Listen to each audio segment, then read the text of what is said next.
Good evening बच्चों, कैसे हैं आप सब लोग। और जैसा कि आप सब लोगों को पता है कि आज पेपर देकर के आ रहे होंगे आप लोग सेकेंड शिफ्ट में सीटेट का प्राइमरी पेपर के नाम से जाना जाता है, या क्लास 1 to 5 के बच्चों के लिए ये एलिजिबिलिटी टेस्ट है और सीबीएसई के द्वारा भी कंडक्ट कराया गया है। जैसा कि अभी मैंने इसके पहले जस्ट जो पेपर 2 के नाम से जाना जाता है और जो जूनियर के नाम से भी जाना जाता है, तो उसको मैंने जस्ट अभी सॉल्व कराया और अभी भी जस्ट बच्चे घर जा रहे होंगे, रास्ते में जा रहे होंगे, तो अपना आंसर की मिलाते चले। और बड़े उत्सुकता होगी कि किस क्वेश्चन के आंसर क्या जा रहे हैं, क्या गलत जा रहे हैं, क्या सही जा रहे हैं, क्यों गलत जा रहे हैं, क्यों सही जा रहे हैं। तो उसके आंसर के साथ साथ थोड़ा सा एनालिसिस भी देखते हैं कि क्या इसमें है। तो संकल्प ट्यूटोरियल आप सबका स्वागत करता है। मैं आदित्य, और अपने जो भी मेरे स्टूडेंट रहे हैं उन सबको एक बहुत सारी बधाइयां कि पेपर बिल्कुल उसी तरीके से आ रहे हैं जैसा कि क्वेश्चन कराया गया है, और काफी आसान पेपर बने हैं। और आपको बस पकड़ना ये है कि सीटेट का जो दिशा है, जो उसका कॉन्सेप्ट है, जो उसका मतलब तरीका है पूछने का, किस दिशा में जा रहा है, तो जो इन चीजों को पढ़ पाएगा, समझ पाएगा, वो सारी चीजें, इन चीजों को आसान समझेगा वो। और ऐसे में बहुत सारे स्टूडेंट रहे जो मतलब बताते थे कि बिल्कुल सर किताब तक नहीं छुए थे, कुछ नहीं किए थे, सिर्फ कनेक्टिविटी बनी रह गई थी कि कॉन्सेप्ट क्या है, कॉन्सेप्ट क्या है सीटेट का। तो उसमें भी बच्चे 100 मार्क्स लेकर के आए। कोई अभी तो एक मतलब यही बनारस में एक सलोनी थी, उन्होंने बताया कि सर मेरा 94 मार्क्स जा रहा है, मैंने कभी भी किताब लेकर पढ़ा नहीं था, कुछ मैंने देखा नहीं, सिर्फ आपके लेक्चर को ध्यान दिया था, कॉन्सेप्ट समझा था उनसे। और मतलब बहुत सारे ऐसे बच्चे हैं बता रहे हैं कि सर सिर्फ कॉन्सेप्ट समझते थे कि क्या कहना चाह रहा है सीटेट, और जैसा आपने एक्सप्लेन किया उन सारी चीजों को समझते थे। तो आइए थोड़ा सा इसको भी देखते हैं कि क्या सारी चीजें घटनाएं घटित हुई हैं इस पेपर में और इसका ऑपरेशन किया जाता है। ठीक है, तो आइए सॉल्व करते हैं। तो पहला क्वेश्चन यहाँ पर दिया हुआ है कि निम्नलिखित ये कौन सा है, ये बुकलेट नंबर ए वाला है, ए सेक्शन का है। तो मतलब कि जो जिन बच्चों का बुकलेट का कोड ए रहा होगा उसका ये पेपर है। तो क्वेश्चन आप लोग देखते जाइए, अपने जो भी बुकलेट होंगे उनको देखते चलेंगे कि ये क्वेश्चन कहाँ पर है। हो सकता है आपकी बुकलेट में ये क्वेश्चन किसी और नंबर पे दिया गया हो और इस बुकलेट में क्वेश्चन किसी और नंबर पे दिया है। पेपर आपके मतलब कि सबके वही है, लेकिन बस क्वेश्चन इधर उधर गए हैं। क्वेश्चन ये है, आपके सामने है कि निम्नलिखित में से कौन सा निरंतर और व्यापक मूल्यांकन। देखिए कितना आसान सा क्वेश्चन आ गया। बार बार एक ही चीज मैंने पढ़ाया था कि फॉर्मेटिव और समेटिव असेसमेंट क्या होता है। तो इसमें जो भी सतत मूल्यांकन है, व्यापक मूल्यांकन है, या फिर सतत को आप रचनात्मक भी कह सकते थे, ठीक है, और व्यापक को आप योगात्मक भी कह सकते थे, संरचनात्मक भी संरचनात्मक आप सतत को कह सकते थे, संकलनात्मक वर्ड था तो व्यापक के अंतर्गत आता था। तो ये जो सारी चीजें हैं ये काफी आसान से क्वेश्चन लग रहे हैं कि सतत व्यापक मूल्यांकन फॉर्मेटिव एंड समेटिव की बात है, फॉर्मेटिव एंड समेटिव की बात है। तो फॉर्मेटिव को आप सतत कह सकते हैं, इसी को आप संरचनात्मक भी कह सकते हैं, और व्यापक को आप व्यापक को आप कह सकते थे योगात्मक मूल्यांकन, और फिर इसी योगात्मक को संकलनात्मक भी कह सकते थे। तो कहने का मतलब है कि नाम मैंने सारा चीज उसमें बता दिया था आप सबको कि किसको किस नाम से जाना जाता है। फॉर्मेटिव को आप देखते थे तो 5-6 नाम उसके भी थे, और समेटिव के 5-6 नाम उसमें भी थे। तो सारा नोट्स मैंने प्रॉपर कराया था। तो यहाँ पर आते हैं, देखते हैं निम्नलिखित में कौन सा निरंतर और व्यापक मूल्यांकन का समर्थन करेगा। तो इसमें दिया है कि पहला ऑप्शन दिया है कि सर्वश्रेष्ठ कार्ड पोर्टफोलियो, और दूसरा दिया आपका वृद्धि और अधिगम प्रगति पोर्टफोलियो, तीसरा दिया मानकीकृत उपलब्धि परीक्षण, और चौथा दिया मानकीकृत बुद्धि परीक्षण। जहां पर मानकीकृत चीजें आ रही थी वो तो निगेटिव जा रही थी। ये आपके टैग वर्ड में मैंने बताया था कि बच्चों को कभी भी मानकीकृत तरीके से किसी प्रकार का मूल्यांकन नहीं करेंगे, अर्थात बच्चों में कभी भी कोई भी आप असेसमेंट कर रहे हैं तो वो मानकीकृत नहीं होगा, स्टैंडर्ड पर नहीं होगा, स्केल पर नहीं होगा, रेट पर नहीं होगा।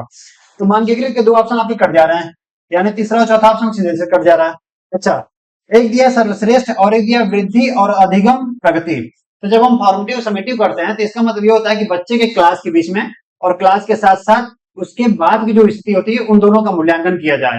तो अर्थात हम ये कह सकते हैं कि जो वृद्धि हो रही है वो और अधिगम की जो प्रगति हो रही है वो, इन दोनों के आधार पर एक पोर्टफोलियो बनाया है। तो इस पोर्टफोलियो के माध्यम से हम ये दे सकते हैं कि वो सतत और व्यापक मूल्यांकन का पार्ट कहला सकता है।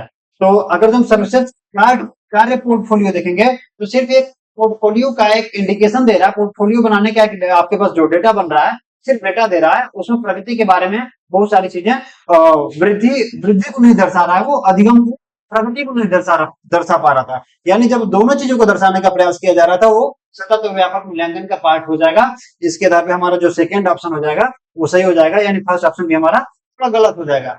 एक्चुअली क्या है कि फर्स्ट ऑप्शन भी आपके पास सही है तो दूसरे वाले भी सही है, लेकिन आपको देखना यह है कि कौन सा ज्यादा बेटर रिजल्ट आपके सामने या फिर ऑप्शन आपके सामने दिखाई दे रहा है। उन सारी चीजों को आप ध्यान देंगे कि सीटेड पूछता क्या है कि 4 ऑप्शन आपके पास सही है, हो सकता है कि उसमें से कोई कम ज्यादा, कोई उससे ज्यादा, कोई उससे ज्यादा सही हो, तो आपको सबसे बेटर रिजल्ट को चुनना होता है, सबसे बेटर आंसर को चुनना होता है। सीटेट आपसे ये एक्सपेक्ट करता है कि आपके पास ऑप्शंस हैं और ऑप्शंस में आप किसी अच्छे प्रश्न के किसी अच्छे विकल्प का चयन कर रहे हैं, तो इसके आधार पर सीबीएसई आपसे ये एक्सपेक्ट करता है। ओके, तो ये पहला क्वेश्चन था जिसका क्वेश्चन का जो सेकंड ऑप्शन है वो जो आपका सही जा रहा था। ठीक है, तो आगे बढ़ते हैं,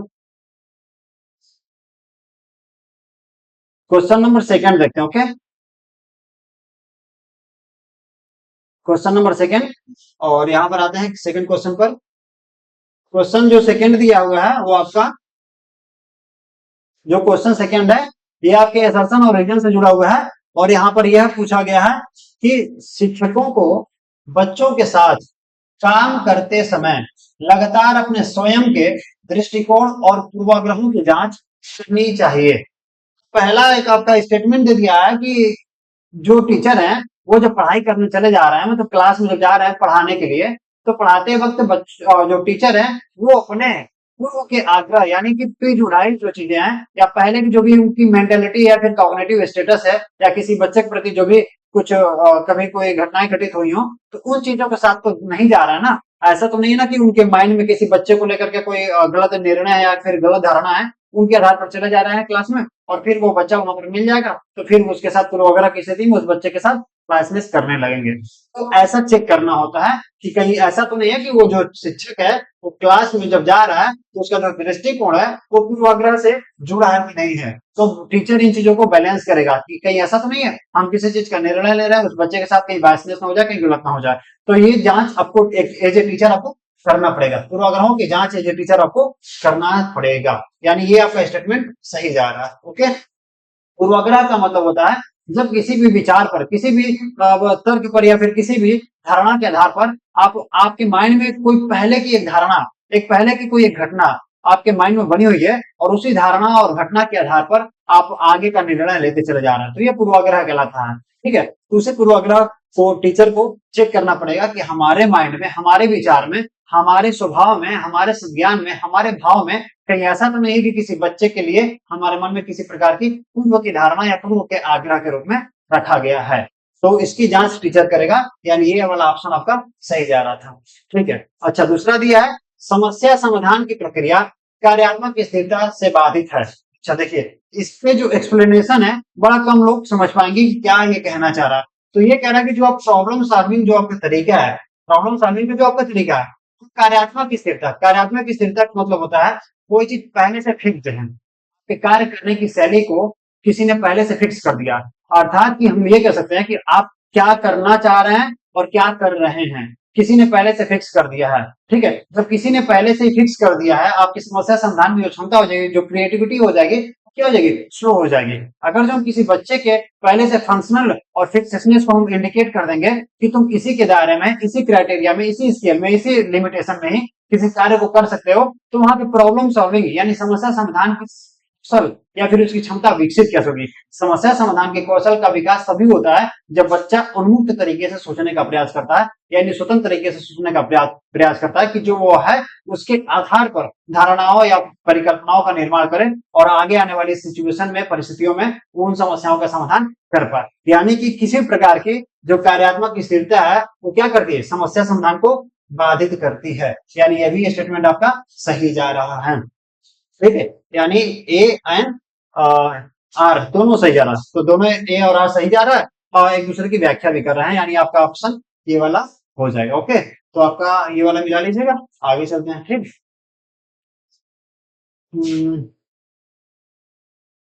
क्वेश्चन नंबर थर्ड, और इसमें दिया है थोड़ा देखते हैं।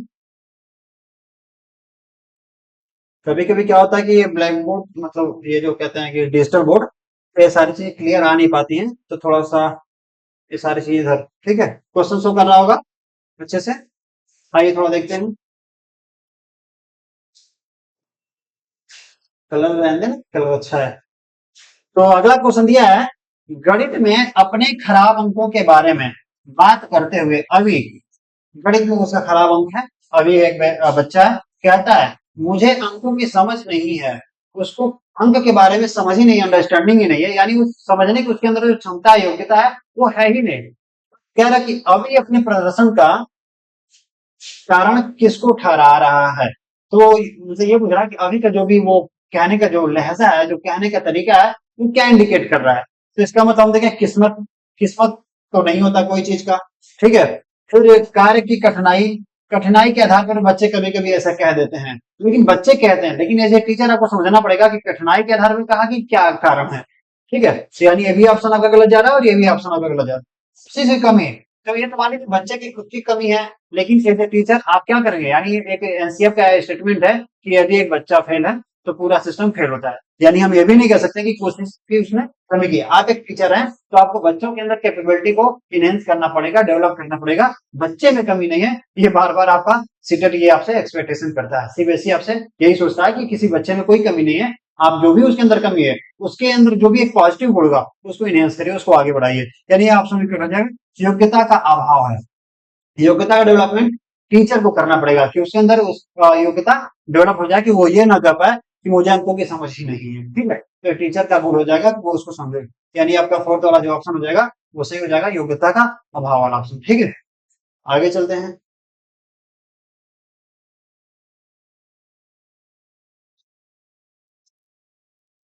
आजा भाई आजा। अरे हाँ जी।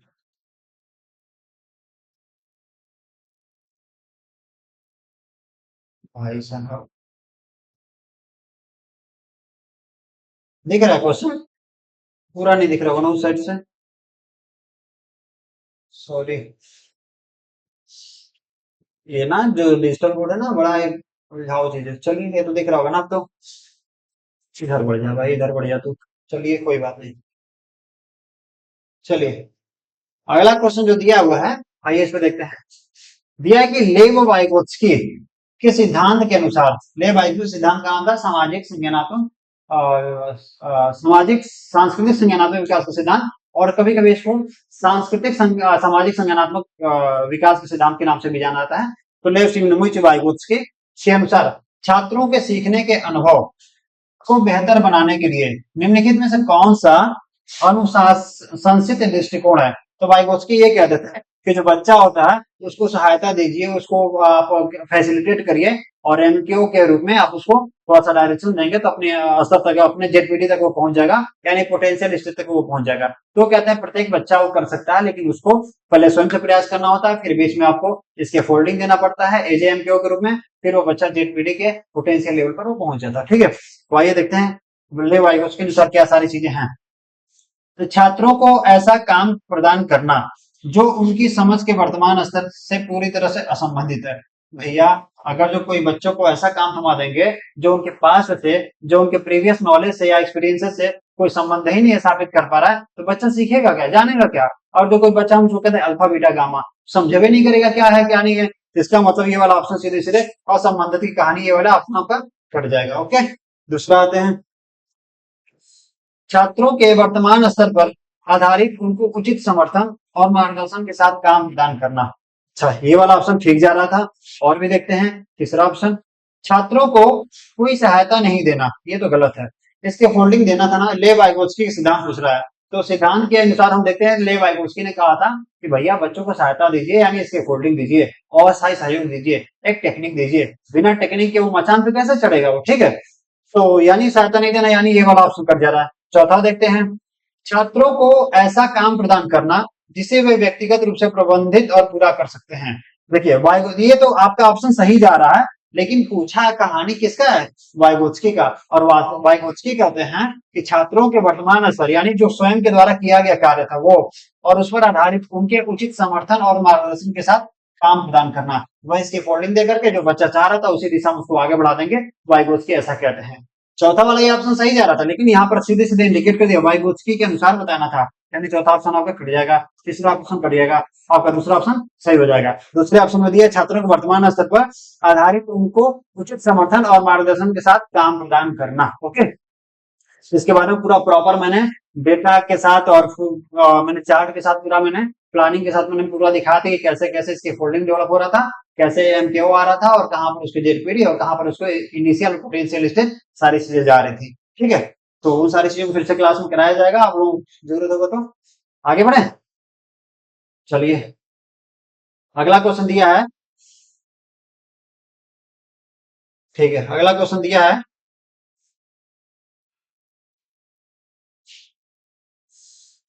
निम्नलिखित में से कौन सा कथन प्रगतिशील कक्षा शिक्षा में, प्रगतिशील की बात हो रही शिक्षा में शिक्षक की भूमिका का सबसे अच्छा वर्णन करता है। प्रगतिशील शिक्षा कह रहा है तो शिक्षक उसमें कैसा होगा प्रगतिशील कक्षा में, तो इसका मतलब ये हो गया कि ये बाल केंद्रीय शिक्षा की बात कर रहा है, इसका मतलब ये हो गया ये रचनात्मक अधिगम की बात कर रहा है, इसका मतलब ये है कि यह एनसीएफ की बात कर रहा है।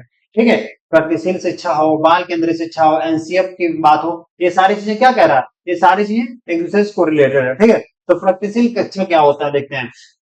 तो शिक्षक ज्ञान का प्राथमिक स्रोत होते हैं, तो ठीक है भाई, टीचर भाई ज्ञान के पहले सोर्स है, ठीक है, लेकिन और भी सारी चीजें इनके साथ जुड़ी हुई हैं, विद्यालय की गतिविधियां, विद्यालय में बच्चे हैं, आसपास के जो पड़ोस है, माता पिता हैं, सारी चीज जुड़ी हुई हैं। तो थोड़ा सा सही जा रहा था, फिर आगे और भी ऑप्शन देखते हैं। शिक्षक एक सुविधा प्रदाता, देखिए सबसे बड़ी बात तो यहीं पे आ गई। मैंने कहा ना एनसीएफ, एनसीएफ कहता है, एनसीएफ 2005 कहता था कि टीचर इज ए सुविधा प्रदाता, फैसिलिटेटर। ओके, सुविधा प्रदाता, टीचर क्या है, सुविधा प्रदाता है, सीधे सीधे कहता है।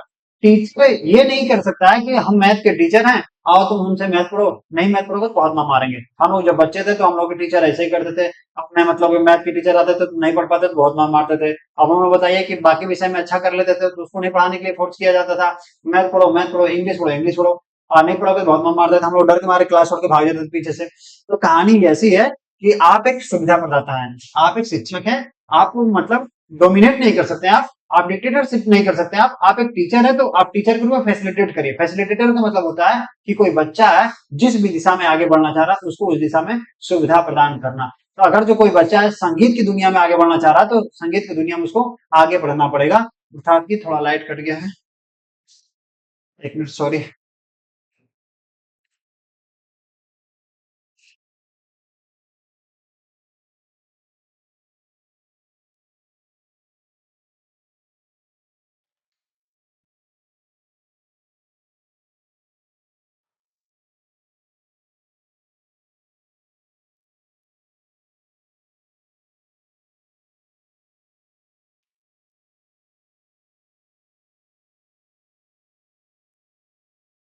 लाइट कट गया, क्या किया जाए। कंटिन्यू करें सर, मतलब मेरा डार्क आ रहा है सर पूरा फेस। हाँ सर।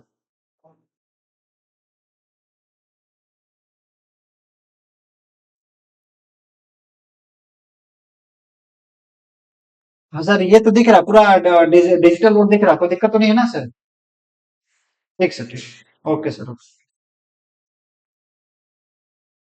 चलिए कोई दिक्कत नहीं है, फेस पर ना जाइए, कहते हैं ना चेहरा क्या देखते हो दिल में उतर कर देखो ना, तो कहानी कुछ ऐसे ही बना लीजिए, देखते हैं क्या कहानी। ओके, तो कह रहा था कि दूसरा कि शिक्षक की सुविधा प्रदाता है, तो कहने का मतलब ये था हम एक अंग्रेजी के टीचर हैं तो इसका मतलब ये नहीं कि हम सारे बच्चों को फोर्स करें कि वो तुम अंग्रेजी में अच्छा कुछ करोगे तभी ज्यादा सही रहेगा। हो सकता है तुम्हारी अपनी कुछ कैपेबिलिटी होगी, हो सकता है कि तुम कला में कर सकते हो सकता है तुम मतलब कि क्राफ्ट में कर सकते हो सकता है तुम्हारे अंदर कोई और स्किल हो। तो टीचर एज ए फैसिलिटेटर, जो भी बच्चा जिस दिशा में आगे बढ़ना चाह रहा था उसको उस दिशा में सुविधा प्रदान करने का आपको दायित्व है आपका, आपका एक कर्तव्य है। ओके, तो टीचर एज ए फैसिलिटेटर, यानी सेकंड ऑप्शन सबसे बेटर जा रहा था, क्योंकि जब सुविधा प्रदाता हो जाता है तो इससे बेटर ऑप्शन कभी हो ही नहीं सकता है। तो बाकी ऑप्शन ठीक है, यानी सीधे सीधे वो एनसीएफ स्टेटमेंट पूछ रहा है कि शिक्षक क्या, शिक्षक एक सुविधा प्रदाता है। अच्छा, तीसरा भी देख लेते हैं। खैर, शिक्षक निर्धारित पाठ्यक्रम को ज्यों का त्यों लागू करता है, वह निर्धारित पाठ्यक्रम को ज्यों का त्यों नहीं होता है। हो सकता है कि सिचुएशनल कुछ कंडीशन ऐसे हो जाए कि भैया वहां पे थोड़ा सा चेंजेस करना पड़े, थोड़ा सा बदलाव वगैरह करना पड़े सिचुएशन के अकॉर्डिंग। ठीक है, यानी ये ऑप्शन आपका सीधे सीधे कट जा रहा है। शिक्षक बच्चों को स्वतंत्र रूप से कार्य करने के लिए उनके हाल पर छोड़ देता है। हाल पर क्यों छोड़ गया, स्वतंत्रता तो अच्छी बात है, ये तो अच्छा है कि मतलब टर्म दे दिया है, लेकिन उनके हाल पर क्यों छोड़ देगा भाई। टीचर का गुण है कि फैसिलिटेट करना, भैया आपको जो कमी है जो भी चीजें हैं आप उसको क्या करिए, आप उसमें थोड़ा सा सुविधा दीजिए, ठीक है, उसके हाल पे नहीं छोड़ेंगे। ओके, यानी ये भी ऑप्शन आपका कट जाएगा, पहला भी ऑप्शन कट जाएगा और ये वाला आपका सुविधा प्रदाता वाला सही हो जाएगा। ओके, आगे बढ़ते हैं फिर। चलिए अगला क्वेश्चन है हावर्ड गार्डनर का।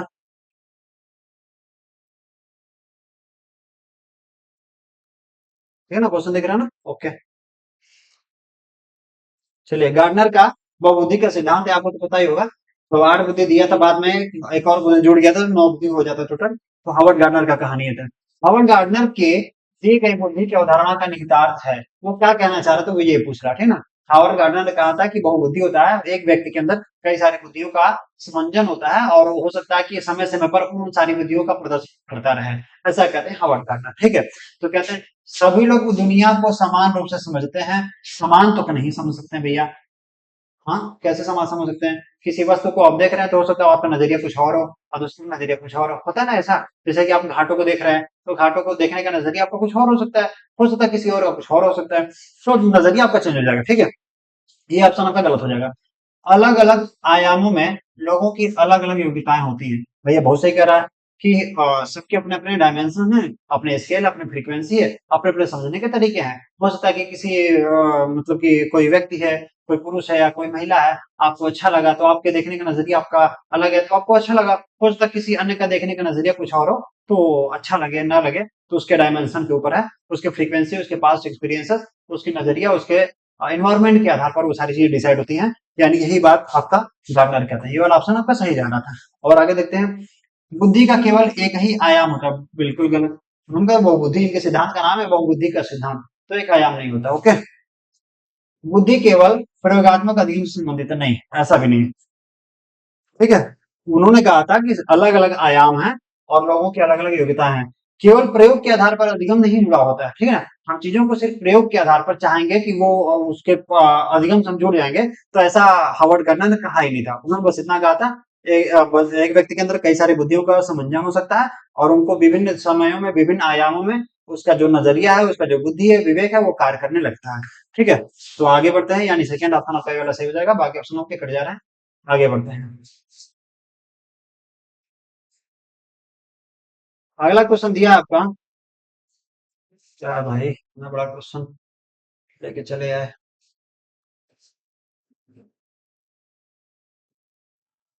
चलिए क्वेश्चन है आपका,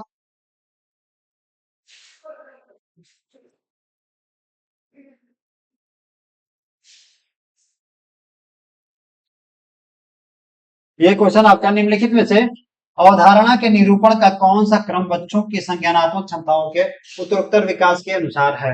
ये पूछ रहा है कि बच्चों के अंदर जो कॉन्सेप्ट डेवलप हो रहा है, किसी चीज के लिए कॉन्सेप्ट उनके माइंड में कोई फ्रेमिंग हो रहा है, कोई बच्चे सोच रहे हैं, सीख रहे हैं, तो कैसे कैसे वो सारी चीजें डेवलप होंगी उसके माइंड में, पहले क्या, फिर बाद में क्या, फिर उसके बाद में क्या। एक बार मैंने मुझे याद आ रहा है कि मैंने एक बार इंटरव्यू दिया था, अजीज प्रेम जी फाउंडेशन का था वो। तो वहां पर पूछा गया था कि जो छोटे बच्चे हो तो कैसे सीखते हैं, फिर उसके बाद क्लास 5 के बच्चे कैसे सोचते हैं, 6, 7, 8 के बच्चे कैसे कैसे सोचते हैं। तो बड़ा अच्छा मैंने आंसर इसमें लिखा था, तो मुझे इंटरव्यू का सिलेक्शन भी मिला था, लेकिन मतलब अब नहीं इंटरेस्ट था उधर करने का जहाँ पे भेज रहे थे, तो मैं नहीं गया था। ठीक है, तो थोड़ा देखते हैं कि ये कैसे होता है। तो चूंकि ये जो संज्ञानात्मक क्षमता होता है, संज्ञान की क्षमता, संज्ञानात्मक जो विकास है, ये आपका जेरोम ब्रूनर एक व्यक्ति हैं जो आपके इनके सिद्धांत से, जेरोम ब्रूनर। ओके, मीडिया भाई मीडिया, ओके, जेरोम ब्रूनर, तो इन्होंने कहा था, इन्हीं के सिद्धांत से ये वाला जो क्वेश्चन है जुड़ा हुआ है। तो देखते हैं क्या है। तो कह रहा है कि क्रिया आधारित, फिर छवि आधारित, फिर संकेत आधारित। ये वाला ऑप्शन आपका इनेक्टिव और आइकॉनिक, फिर उसका सिंबॉलिक। ठीक है, ये वाला ऑप्शन आपका सही जा रहा था। जेरोम ब्रूनर का एक थियरी है, थियरी में उनको संज्ञानात्मक जो भावना है उनके विकास के बारे में उन्होंने बताया। तो उन्होंने ये बताते हैं बच्चों के जो संज्ञानात्मक भावनाएं होते हैं, जो विकास होते हैं, वो कैसे वो डेवलप होती है। तो सबसे पहले कहते हैं कि बच्चों के अंदर पहले क्रियाएं होती हैं, क्रिया आधारित। फिर वो कहते हैं कि चित्रों को देख करके सीखते हैं, चित्रों के बाद वो प्रतीकों का प्रयोग करने लगते हैं, यानी सिंबल का प्रयोग करने लगते हैं। जैसे कि कोई बच्चा है, पहले वो काम धाम करेगा, आसपास देखेगा, कोई क्रिया वगैरह करेगा तो वो सीखता है। तो बच्चों को क्रिया के आधार पर जैसे प्ले वे वगैरह स्कूल में, प्राइमरी स्कूल में सबसे पहले रखा जाता है।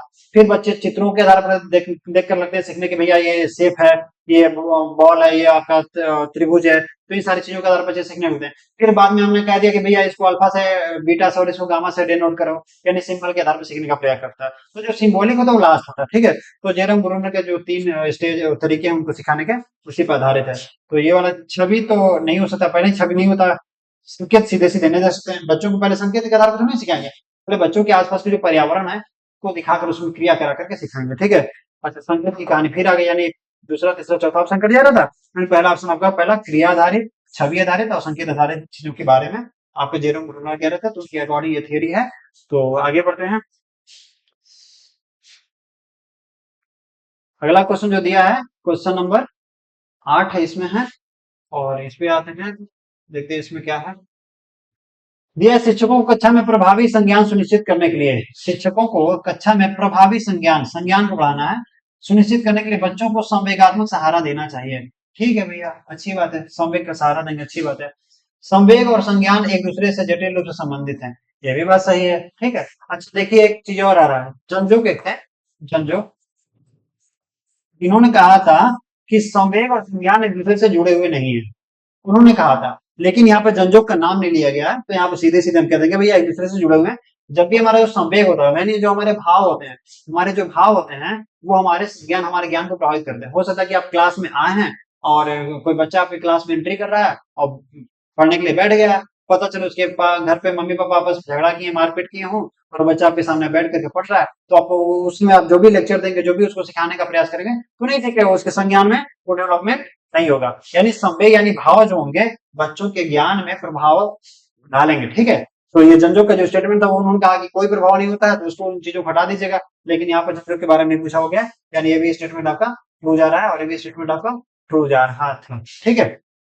कि शिक्षकों को कक्षा में प्रभावी संज्ञान के लिए, अच्छा संज्ञान बढ़ाने के लिए आपको क्या करना पड़ेगा, बच्चों में संवेगात्मक सहारा देंगे, ठीक है। बच्चों में जो संवेग के आधार पर किसी चीज को सिखाने का प्रयास करेंगे, उसकी मनस्थिति के आधार पर सिखाने का प्रयास करेंगे। अब पता चले कि आपका मन ही नहीं है, आपकी गर्लफ्रेंड आपको पकड़ कर आ रही है और कह रही है कि चलो चलो हमारे साथ घूमने चलो, और आपका मन ही नहीं है कि घूमने का मन है, तो फिर क्या करेंगे, छोड़ो यार हमको नहीं जाना, ठीक है। तो बाय द वे कहने का मतलब ये है कि संवेग जो चीजें हैं वो आपके संज्ञान को प्रभावित करेंगे, आपके सीखने के तरीके में आपके कार्य को प्रभावित करेंगे, ये ध्यान में रखना, ओके। चलिए, तो ए और आर इसमें दोनों सही है, और आर की सही व्याख्या करके संवेग संज्ञान की कहानी है, उसमें वही कहानी, ठीक है, यानी ये ऑप्शन आपके कट जा रहे हैं। आगे बढ़े, चलिए क्वेश्चन नंबर, कहाँ गया भाई, जा, क्वेश्चन नंबर 9, कितना बड़ा अच्छा लग रहा है, बस बस बस बस बस बस, बस इतना ठीक है।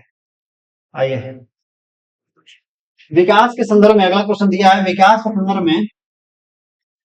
के संदर्भ में निम्नलिखित में कौन सा कथन सही है, ठीक है।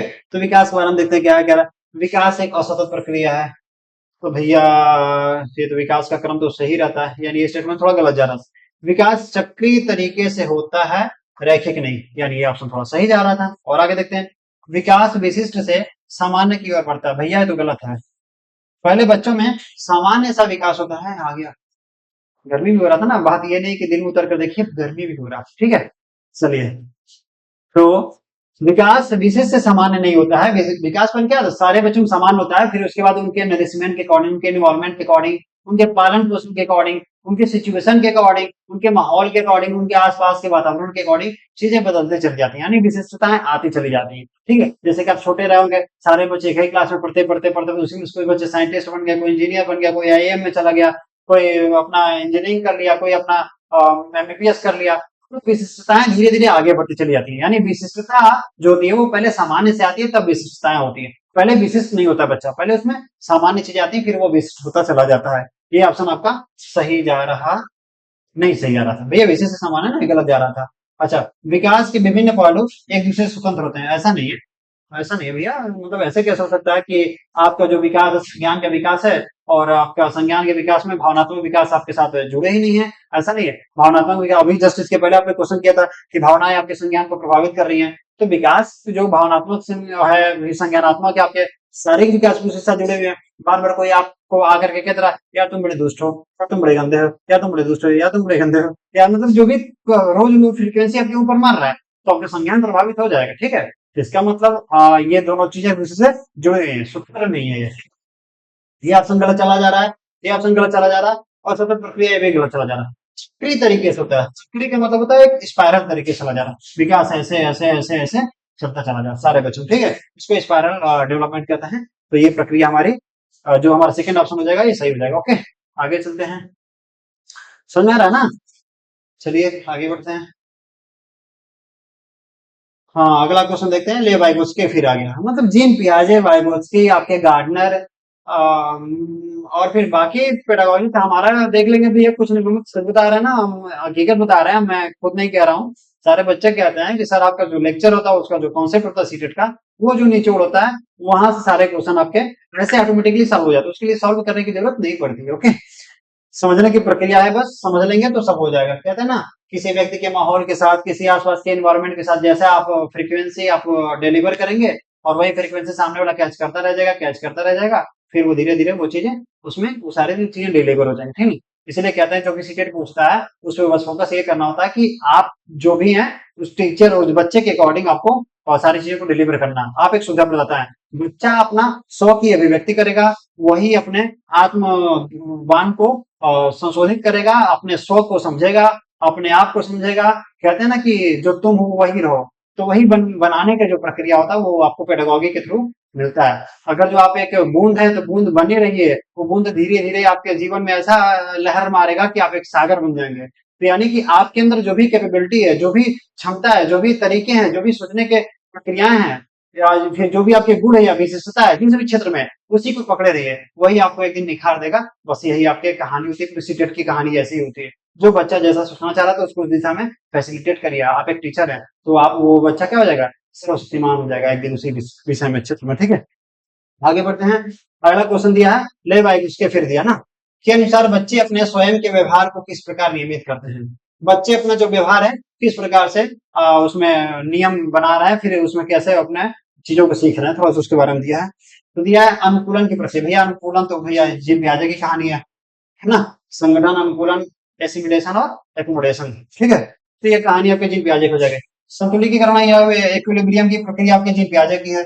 आपको पता है कि जब एसिमिलेशन एकोमोडेशन होता है, इन दोनों के बीच में इक्विलिब्रियम आता है, यानी उसी को संतुलिकीकरण के नाम से जाना जाता है। तो वो भी प्रक्रिया आपकी जीन पियाजे की जुड़ी हुई। आत्मभाग, ठीक है, आत्मभाग वाइगोत्स्की के लैंग्वेज में 3 तरह के स्पीच थे। तो इसमें एक साइलेंट, एक प्राइवेट और एक इनर, 3 स्पीच थे ना, साइलेंट और साइलेंट इनर और एक सोशल स्पीच। ठीक है, तो एक मौन था, एक प्राइवेट था और एक आपका सामाजिक था। ठीक है, आत्मवाद की कहानी वाइगोत्स्की जोड़ रही है, थोड़ा ये सही जा रहा था, फिर और भी आगे देखते हैं। खुद को पुनर्वलन के उपयोग द्वारा आगे बढ़ाएंगे। तो भैया इसको किस में लेके जाएंगे हम, वाइगोत्स्की के अकॉर्डिंग आत्मवाद से लेके जाएंगे, private speech, private speech. Okay, जो प्राइवेट स्पीच, जो बच्चा क्या होता है कि जैसे मान लीजिए क्या होता है कि आप क्लास में बैठे हैं ना, इसमें कहानी का तो वाइगोत्स्की में होता क्या कहानी, जब बच्चा क्लास में बैठा रहता है, ठीक है, तो आप एक टीचर आप बैठे हैं, बच्चा क्या कर रहा है, अपने ही माइंड में काउंटिंग करा, 1 2 3 4 5 6 7, नहीं नहीं नहीं नहीं 7 नहीं 6 9, ऐसे जब काउंटिंग करता है तो वो आत्मवाद कर रहा है। ठीक है, वो प्राइवेट स्पीच होता है, और प्राइवेट स्पीच बच्चों के संज्ञान में सहायता करता है, ऐसा कहते हैं वाइगोत्स्की। ओके, यानी वाइगोत्स्की ये कहते हैं जब बच्चे बड़बड़ाते हैं या फिर आत्मवाद करते हैं या फिर प्राइवेट स्पीच के नाम से जब भी जो चीजें करते हैं तो उनको करने देना चाहिए। ये नहीं कि जा करके उठा करके अपनी कहानी शुरू कर दे, थप्पड़ वाली कहानी। तो जो भी कहानी आप करते हैं, आप कहानी करते हैं तो वो कहानी आप कर सकते हैं, लेकिन करना नहीं है, मतलब वो भैया चोरी छुपे कर लेते हैं कुछ लोग। तो यानी ये वाली कहानी आपकी ठीक जा रही थी, ये वाली कहानी पुनर्वन की जो कहानी है आपके उसमें जा रहा है ना, और थांडाइक कॉलेज स्किनर, स्किनर की कहानी जा रही है, पुनर्वन वगैरह देना, तो स्किनर की कहानी चली जा रही है, जिन प्याजे कहानी चली जा रही है। ये आप प्राइवेट स्कूल आपके इसमें 3 प्रकार की भाषा वो बतला देते हैं, सोशल बताते थे, प्राइवेट बताते थे, साइलेंट बताते थे। सुपर सोशल में क्या होता है कि बच्चा 2 से 3 साल के आसपास है और वो बच्चा अपने घर में रहे, माता पिता से कुछ चीजें सीख रहा है कि मम्मी ये लोटा है, पापा है, ये कापी है, ये पंखा है, ऐसा सीख रहा है, तो उसको सोशल स्पीच के नाम से जाना जाता है वाइगोत्स्की के लैंग्वेज में। ठीक है, दूसरा कहता है प्राइवेट स्पीच, बच्चा थोड़ा सा बड़ा हो गया है कि अब वो क्या रहा है कि क्या नाम है कि मतलब प्राइवेट स्पीच में आपस में बातचीत कर रहा है, कुछ सीख रहा है, वही चीज काउंटिंग 1 2 3 4 ABCD ऐसे कर रहा है, अब बोल करके इसमें आवाज निकल रहा है, इसको प्राइवेट स्पीच के नाम से जाना जाता था। और जो तीसरा था उसको कहते हैं साइलेंट या इनर स्पीच, या फिर मौन की भाषा। और इसमें क्या होता है, बच्चा बोलता भी नहीं है, अब मन में सारी गतिविधियां कर रहा है, बहुत बड़ा हो गया, 7 साल का हो गया बच्चा, और वो सारी चीजों को अपने मन में गतिविधियां कर रहा है, और अपने मन में सारी गतिविधियों को करते करते अपने संज्ञान का विकास भी करते चला जा रहा है।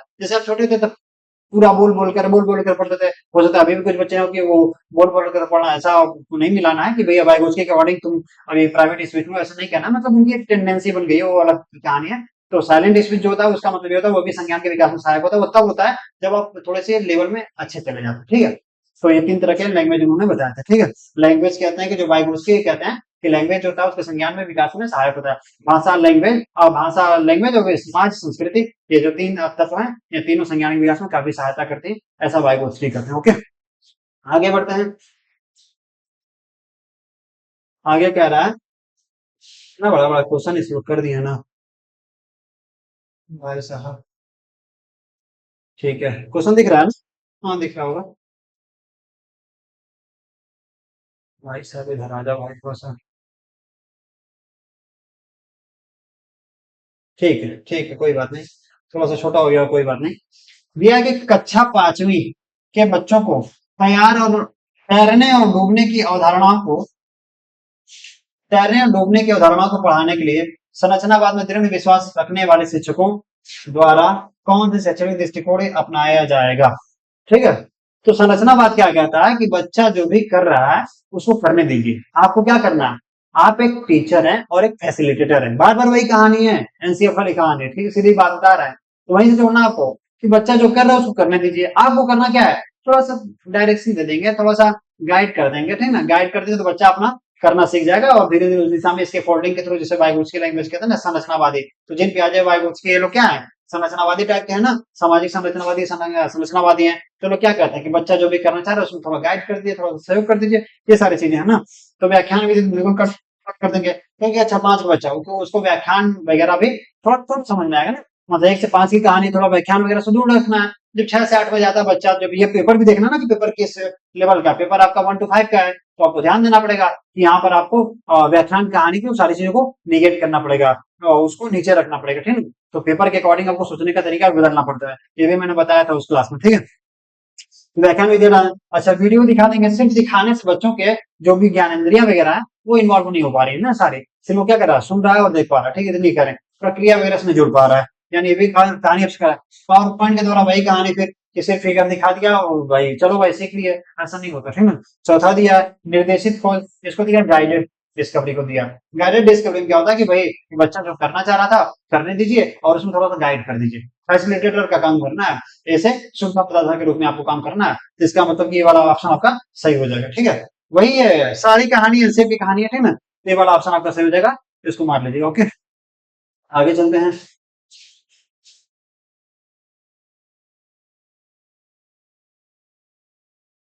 ये क्वेश्चन आपका ये वाला है। आ जा भाई आ जा।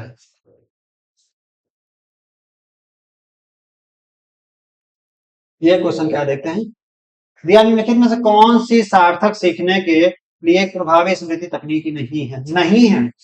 ये भी देखते हैं भाई, आपको ध्यान देना पड़ेगा, सीटेट है ये, कहानी किसकी है, लैंग्वेज की, लैंग्वेज पे कमांड करिए, चीजों को समझिए, कहानी आपके हाथ में। मैंने कहा ना कुछ बच्चे कह रहे थे कि सर मैंने तो कभी मतलब कि कोई किताब पढ़ा नहीं, कुछ लगाया नहीं, कुछ दिखा नहीं, बस आपके लैंग्वेज को, आपके लेक्चर को सुनते थे, समझते थे, कॉन्सेप्ट पकड़ लिए। तो उनके भी अपनी क्षमता रहेगी, पकड़ने की शैली रहेगी, तब उन्होंने इस चीजों को किया। ऐसे बहुत सारे लोग सुनते रहेंगे लेकिन कोई पकड़ेगा कोई नहीं पकड़ेगा। तो देखते हैं इसमें दिया निम्नलिखित में से कौन सी सार्थक सीखने के लिए एक प्रभावी स्मृति तकनीक नहीं है। स्मृति मतलब स्मृति को एक तकनीक है और नहीं है, पूछना कि नहीं है कौन सा। तो रटने और दोहराव की कहानी है भैया, ये तो बिल्कुल गलत कह रहा ना, यानी यही नहीं हो सकता है, ठीक। अच्छा ठीक है, स्मृति सहायक विधियां, ये तो कह रहा है कि स्मृति जो भी है, स्मृति मतलब मेमोरी करने की जो भी चीजें हैं उसमें सहायक विधियां, जैसे कि बच्चे जब पढ़ाई करते हैं तो हो सकता है वो कभी कभी होता है कि भाई इसको थोड़ा अपने मेंटल कॉग्निटिव स्टेटस में इसको थोड़ा सा क्या करें, स्टोरेज कर लो। स्टोरेज करने की प्रक्रिया में बच्चे स्टोरेज नहीं कर पाते, थोड़ा टेक्निक बताते हैं, इसको 2 बार पढ़ो, 7 बार पढ़ो, 21 बार पढ़ो, ऐसे करते करते बहुत सारी टेक्निक है, तो उन सारी चीजों को बच्चों को देने का प्रयास करेंगे, ये तो ठीक है। सहायक विधियां आप डिलीवर करेंगे, ओके। यानी नई वाली कहानी पूछ रहा था ना, तो नई वाली कहानी में किए जा रहा था। कल्पना चित्रण की एक बात हो रही है, वह कॉन्सेप्ट मैपिंग जो होती है ये तो बहुत बढ़िया है, बच्चों के सीखने में बड़ी सहायता करता है, तो ठीक है। तो भैया ये भी कहानी आपकी कट जाएगी, क्योंकि यहाँ पे नहीं वाली कहानी पूछ रहा था, यह वाली हमारी रटने दोहराव की जा रही है, विस्तृत दोहराव। तो ये भैया जब बच्चे पढ़ लेते हैं, पढ़ने के बाद थोड़ा सा अपना लास्ट में समराइज वगैरह करते हैं, तो भी प्रक्रिया उसको करने देना है। ये जो कहानी जा रही है दोहराव की कहानी, इसमें रटने पर भी बार बार फोकस किया गया। बाकी में दोहराव है, स्मृति है, ठीक है, लेकिन इसमें रटना और दोहराव दोनों दिया गया। मैंने कहा था ना कि 4 ऑप्शन है आपके पास, चारों में से चारों लगभग सही रहेंगे। आपको ऐसे ऑप्शन को ढूंढना रहेगा जो उस प्रश्न के अकॉर्डिंग सबसे ज्यादा उसके पास जाना। तो यहाँ पे दोनों ऑप्शन आपके गलत जा रहे थे, निगेटिव और रटने और दोहराव की, यानी नहीं वाली कहानी आपकी इससे जुड़ जाएगी, यानी पहला ऑप्शन आपका सही हो जाएगा। ठीक है, आगे बढ़ते हैं। आगे दिया क्वेश्चन नंबर 13। ओके, 13 पे आते हैं। इसमें दिया है निम्नलिखित में से कौन सा एक अच्छी तरह से तैयार किए गए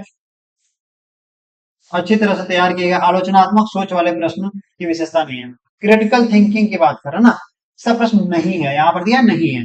जो क्रिटिकल थिंकिंग होता है उसका मतलब ये होता है कि जो बच्चे होते हैं वो किसी चीज को बड़े अच्छे से सीखते हैं, और फिर वो सीख पाते हैं जब वो बच्चे अपने ओपन माइंड होकर के सीखने का प्रयास करते हैं, या फिर जो वो है उसी के हिसाब से सीखने का प्रयास करते हैं खुले तरीके से। अब ये नहीं कि क्रिटिकल थिंकिंग मतलब क्या, चलो बताओ भारत के राष्ट्रपति कौन है, नहीं, ऐसा नहीं कर सकते। हम ये नहीं कह सकते कि अच्छा चलो ये बताओ कि कान में के जेरोम ब्रूनन की थियरी का क्या नाम है, तो ये आपके बंद है, नहीं है, ये बंद है, सीधे सीधे फिक्स है कि इसका आंसर यही होगा। लेकिन जब मैंने कह दिया क्योंकि बताओ भारत की आजादी कैसे मिली, तो ये खुला तरीका हो गया कि कैसे मिली, ऐसे मिले, ऐसे ऐसे तमाम तरह के अपने योगदान रहेंगे वो बताने का प्रयास करेंगे, तो वहाँ क्रिटिकल थिंकिंग डेवलप होता है, उसको कहते हैं क्रिटिकल थिंकिंग। तो कहने का मतलब ये होता है कि क्रिटिकल थिंकिंग के लिए आपको बच्चों के सामने ओपन एंडेड प्रश्नों को रखना पड़ेगा, खुले तरीके से प्रश्नों को रखना पड़ेगा। ये नहीं कि सीधे सीधे फिक्स रख दिए, स्टोरेज रख दिए, मेमोरी रख दिए, इन्फॉर्मेशन रख दिया, डेटा रख दिए, उसके आधार पर बच्चा करने लगेगा, ऐसा नहीं करना है। तो आपको क्या करना, खुला तरीका देना आप बच्चों को, ताकि वो बच्चा आलोचनात्मक सोच को विकास कर सके। तो ठीक है, खुला प्रश्न है, ठीक है, और कई उत्तरों को प्रस्तुत करने की अनुमति देता है। ठीक है, तो ठीक है भाई, ये वाला ऑप्शन ठीक जा रहा था। यहाँ पर दिया है नहीं, ये भी ध्यान देना कि नहीं दिया। अच्छा, यह मुख्य रूप से तथ्यात्मक जानकारी पर आधारित होता है। तो भैया जो आलोचनात्मक होता है वो तथ्य पर आधारित नहीं होता है, यानी वाला भी आपका ऑप्शन इसके हिसाब से सही जा रहा था ना, नहीं की कहानी पूछ रहा था। इसमें सूचना के विश्लेषण और मूल्यांकन की आवश्यकता होती है, ये भी ठीक है। ठीक है, और इसमें उच्च स्तरीय सोच और समस्या समाधान कौशल को बढ़ावा मिलता, ये सही जा रहा था आपका, और ये सही जा रहा था।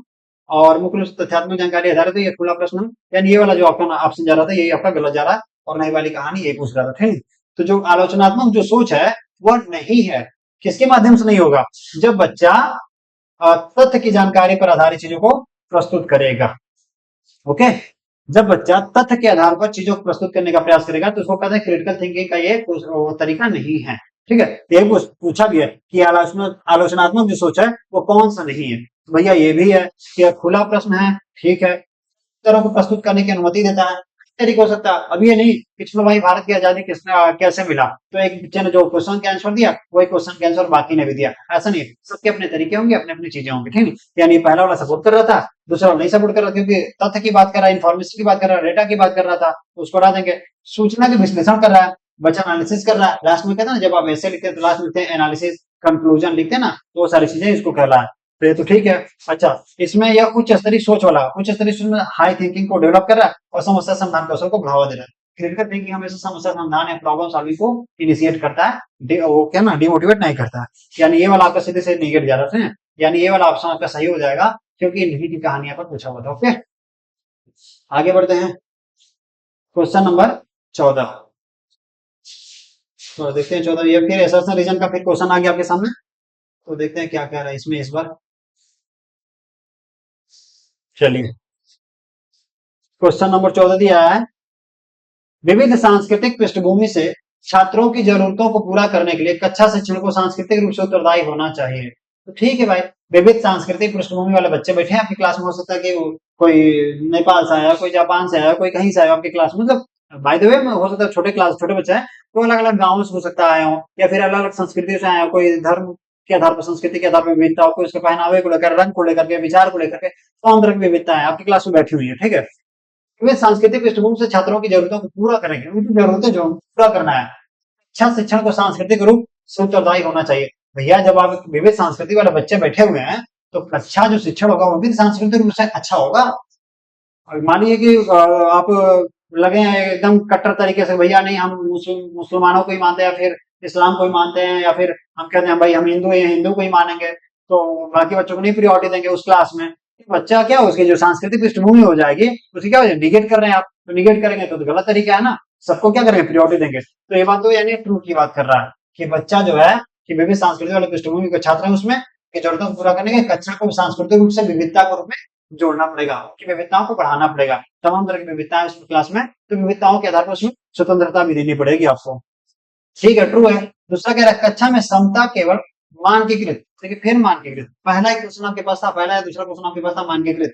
जब भी मानकीकृत पाठ्यचर्या पाठ्यक्रम या फिर मानकीकृत स्केल की बात होगी, वहां पे आप निगेट कर देंगे, यानी ये फाल्स जाना है। ओके, कह रहा है कक्षा में समता केवल मानकीकृत पाठ्यचर्या व आकलन के द्वारा सुनिश्चित की जाती है। मानकीकृत पाठ्यचर्या का मतलब होता है जो चीजें पहले से पाठ्यचर्या में, आपके सिलेबस में, आपके करिकुलम में, आपके इंडेक्स में, आपके लेसन में चीजें फिक्स है पहले, उसी के आधार पे आपको आगे बढ़ाना। तो कैसे हो सकता है, हो सकता है कि मैंने आज सिलेबस बनाया, 500 बच्चों को देख करके एक सिलेबस बनाया था, बाद में हमारे पास ऐसा है कि भैया 10,000 बच्चे हमारे पास हो गए, तो सिलेबस चेंज करना पड़ेगा ना। मानकीकृत कैसे हम करेंगे, मानकीकृत का मतलब पहले से वो फिक्स और रेटेड है, तो जो स्केल पर पहले से रेटेड है उसके आधार पर हम बच्चों को क्रिटिकल थिंकिंग को डेवलप नहीं कर पाएंगे, उसमें आलोचनात्मक सोच या समस्या समाधान के कौशल का विकास नहीं कर पाएंगे। यानी ये वाला फाल्स जा रहा था, ये वाला सही जा रहा था, ये इसमें सही है और आर आपका गलत है, यानी थर्ड वाला आपका ऑप्शन सही जा रहा। ठीक है, आगे बढ़ते हैं।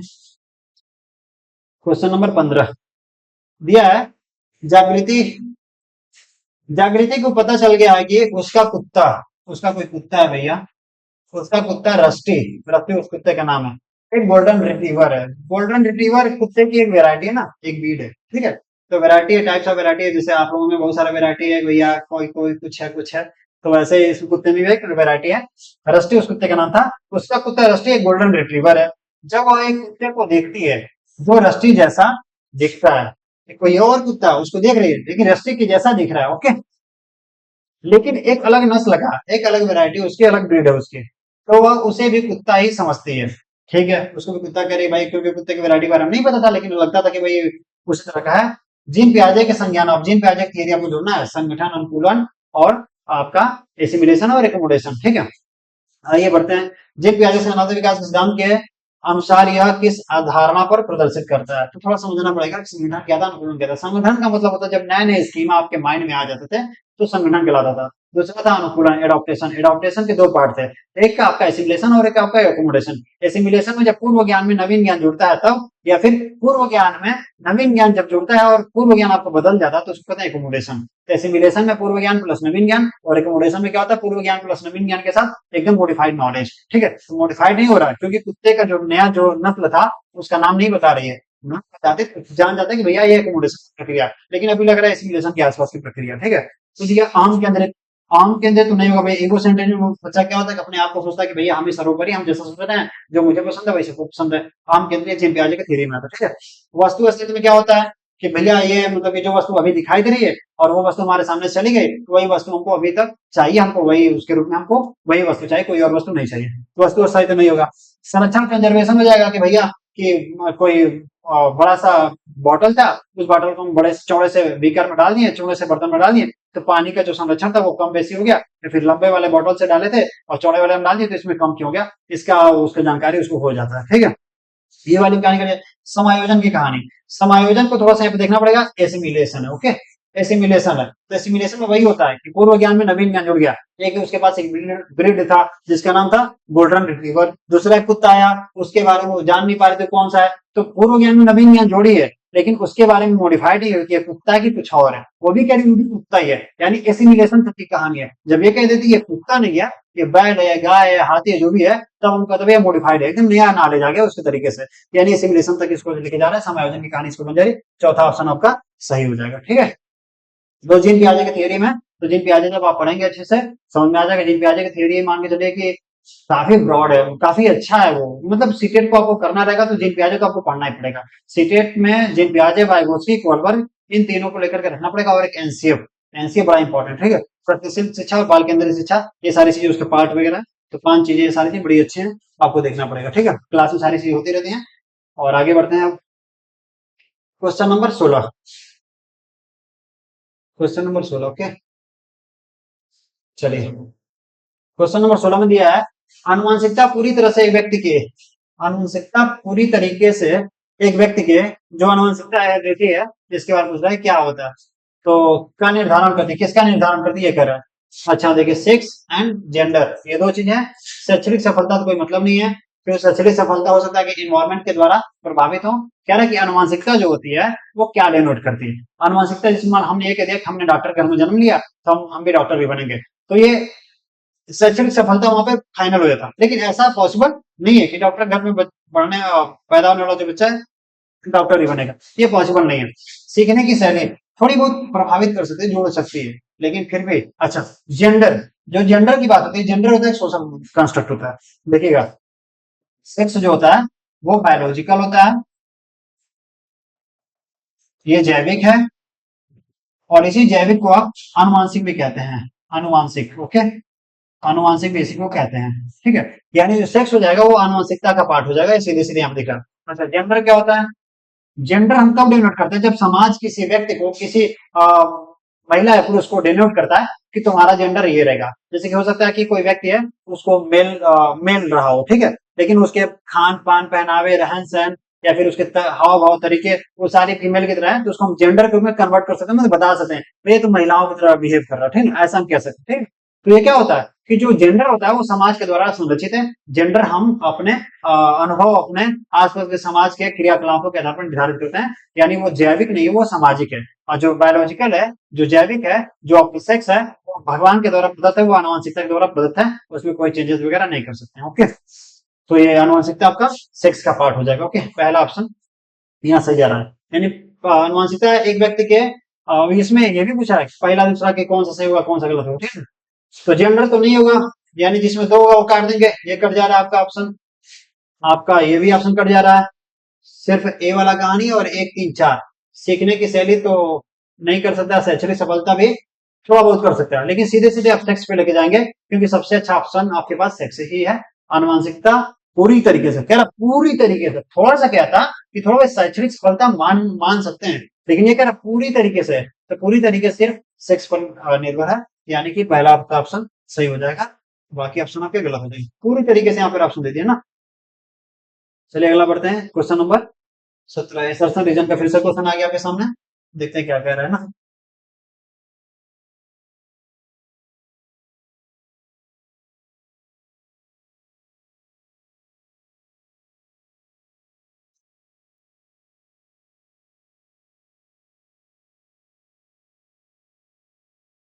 चलिए क्वेश्चन दिख रहा है ना, क्वेश्चन दिख रहा है ना, चलिए कोई बात नहीं, आगे बढ़ते हैं क्वेश्चन पे। देखिए दिया है, इस ऑप्शन में दिया है, शिक्षकों को कक्षा में प्रश्न पूछने पर ध्यान देना चाहिए और निर्देश देने की बजाय उन्हें प्रश्न पूछने के लिए प्रोत्साहित करना चाहिए, ठीक है। निर्देश देंगे सिर्फ डायरेक्ट सीधे सीधे वो कर डायरेक्शन देंगे कि तुम ये करो, तुम ये करो, तुम हम मैथ के टीचर हैं तुम मैथ ही पढ़ो, तो ये गलत है, ठीक ना। तो हम ये कह रहे हैं निर्देश देने के बजाय हम कहेंगे भैया प्रश्न पूछो, सीधे सीधे तुम प्रश्न पूछो, वो ज्यादा सही है। निर्देश से अच्छा हमारे पास क्या है, प्रश्न पूछो। जब बच्चे के अंदर प्रश्न पूछने की शैली आ गई, इसका मतलब वो समझ रहा है, वो सारी चीजें समझ रहा है ना, ठीक है। तो आगे चलते हैं, यानी ये वाला ट्रू कह रहा है। दूसरा कह रहा है बाल केंद्रित शिक्षा शास्त्र, चाइल्ड सेंटर जो शिक्षा शास्त्र पेडागोगी का अर्थ है कि कक्षा में बच्चों की आवाज को महत्व देना और उनकी प्रतिभागिता को सुनिश्चित करना। भैया जो हमारा सीटेट है, ये सीधे सीधे कहता है कि बच्चे जो हमारे सेंटर में, उनके हर एक बात को, हर एक चीज को, हर एक गुण को, हर एक विचार को प्रायोरिटी दीजिए। उसको प्रायोरिटी देंगे तो उनकी भागिता, जो सहभागिता होगी, प्रतिभागिता होगी, वो क्या हो जाएगी, बढ़ जाएगी। तो ये भी आपका हो जा रहा है, यानी ए आपका, ये वाला दोनों सही जा रहा है ना। ए वाला ऑप्शन आपका, ए और दोनों से एक दूसरे से ये दोनों जुड़े भी है, ठीक है। अगला आते हैं क्वेश्चन नंबर 18।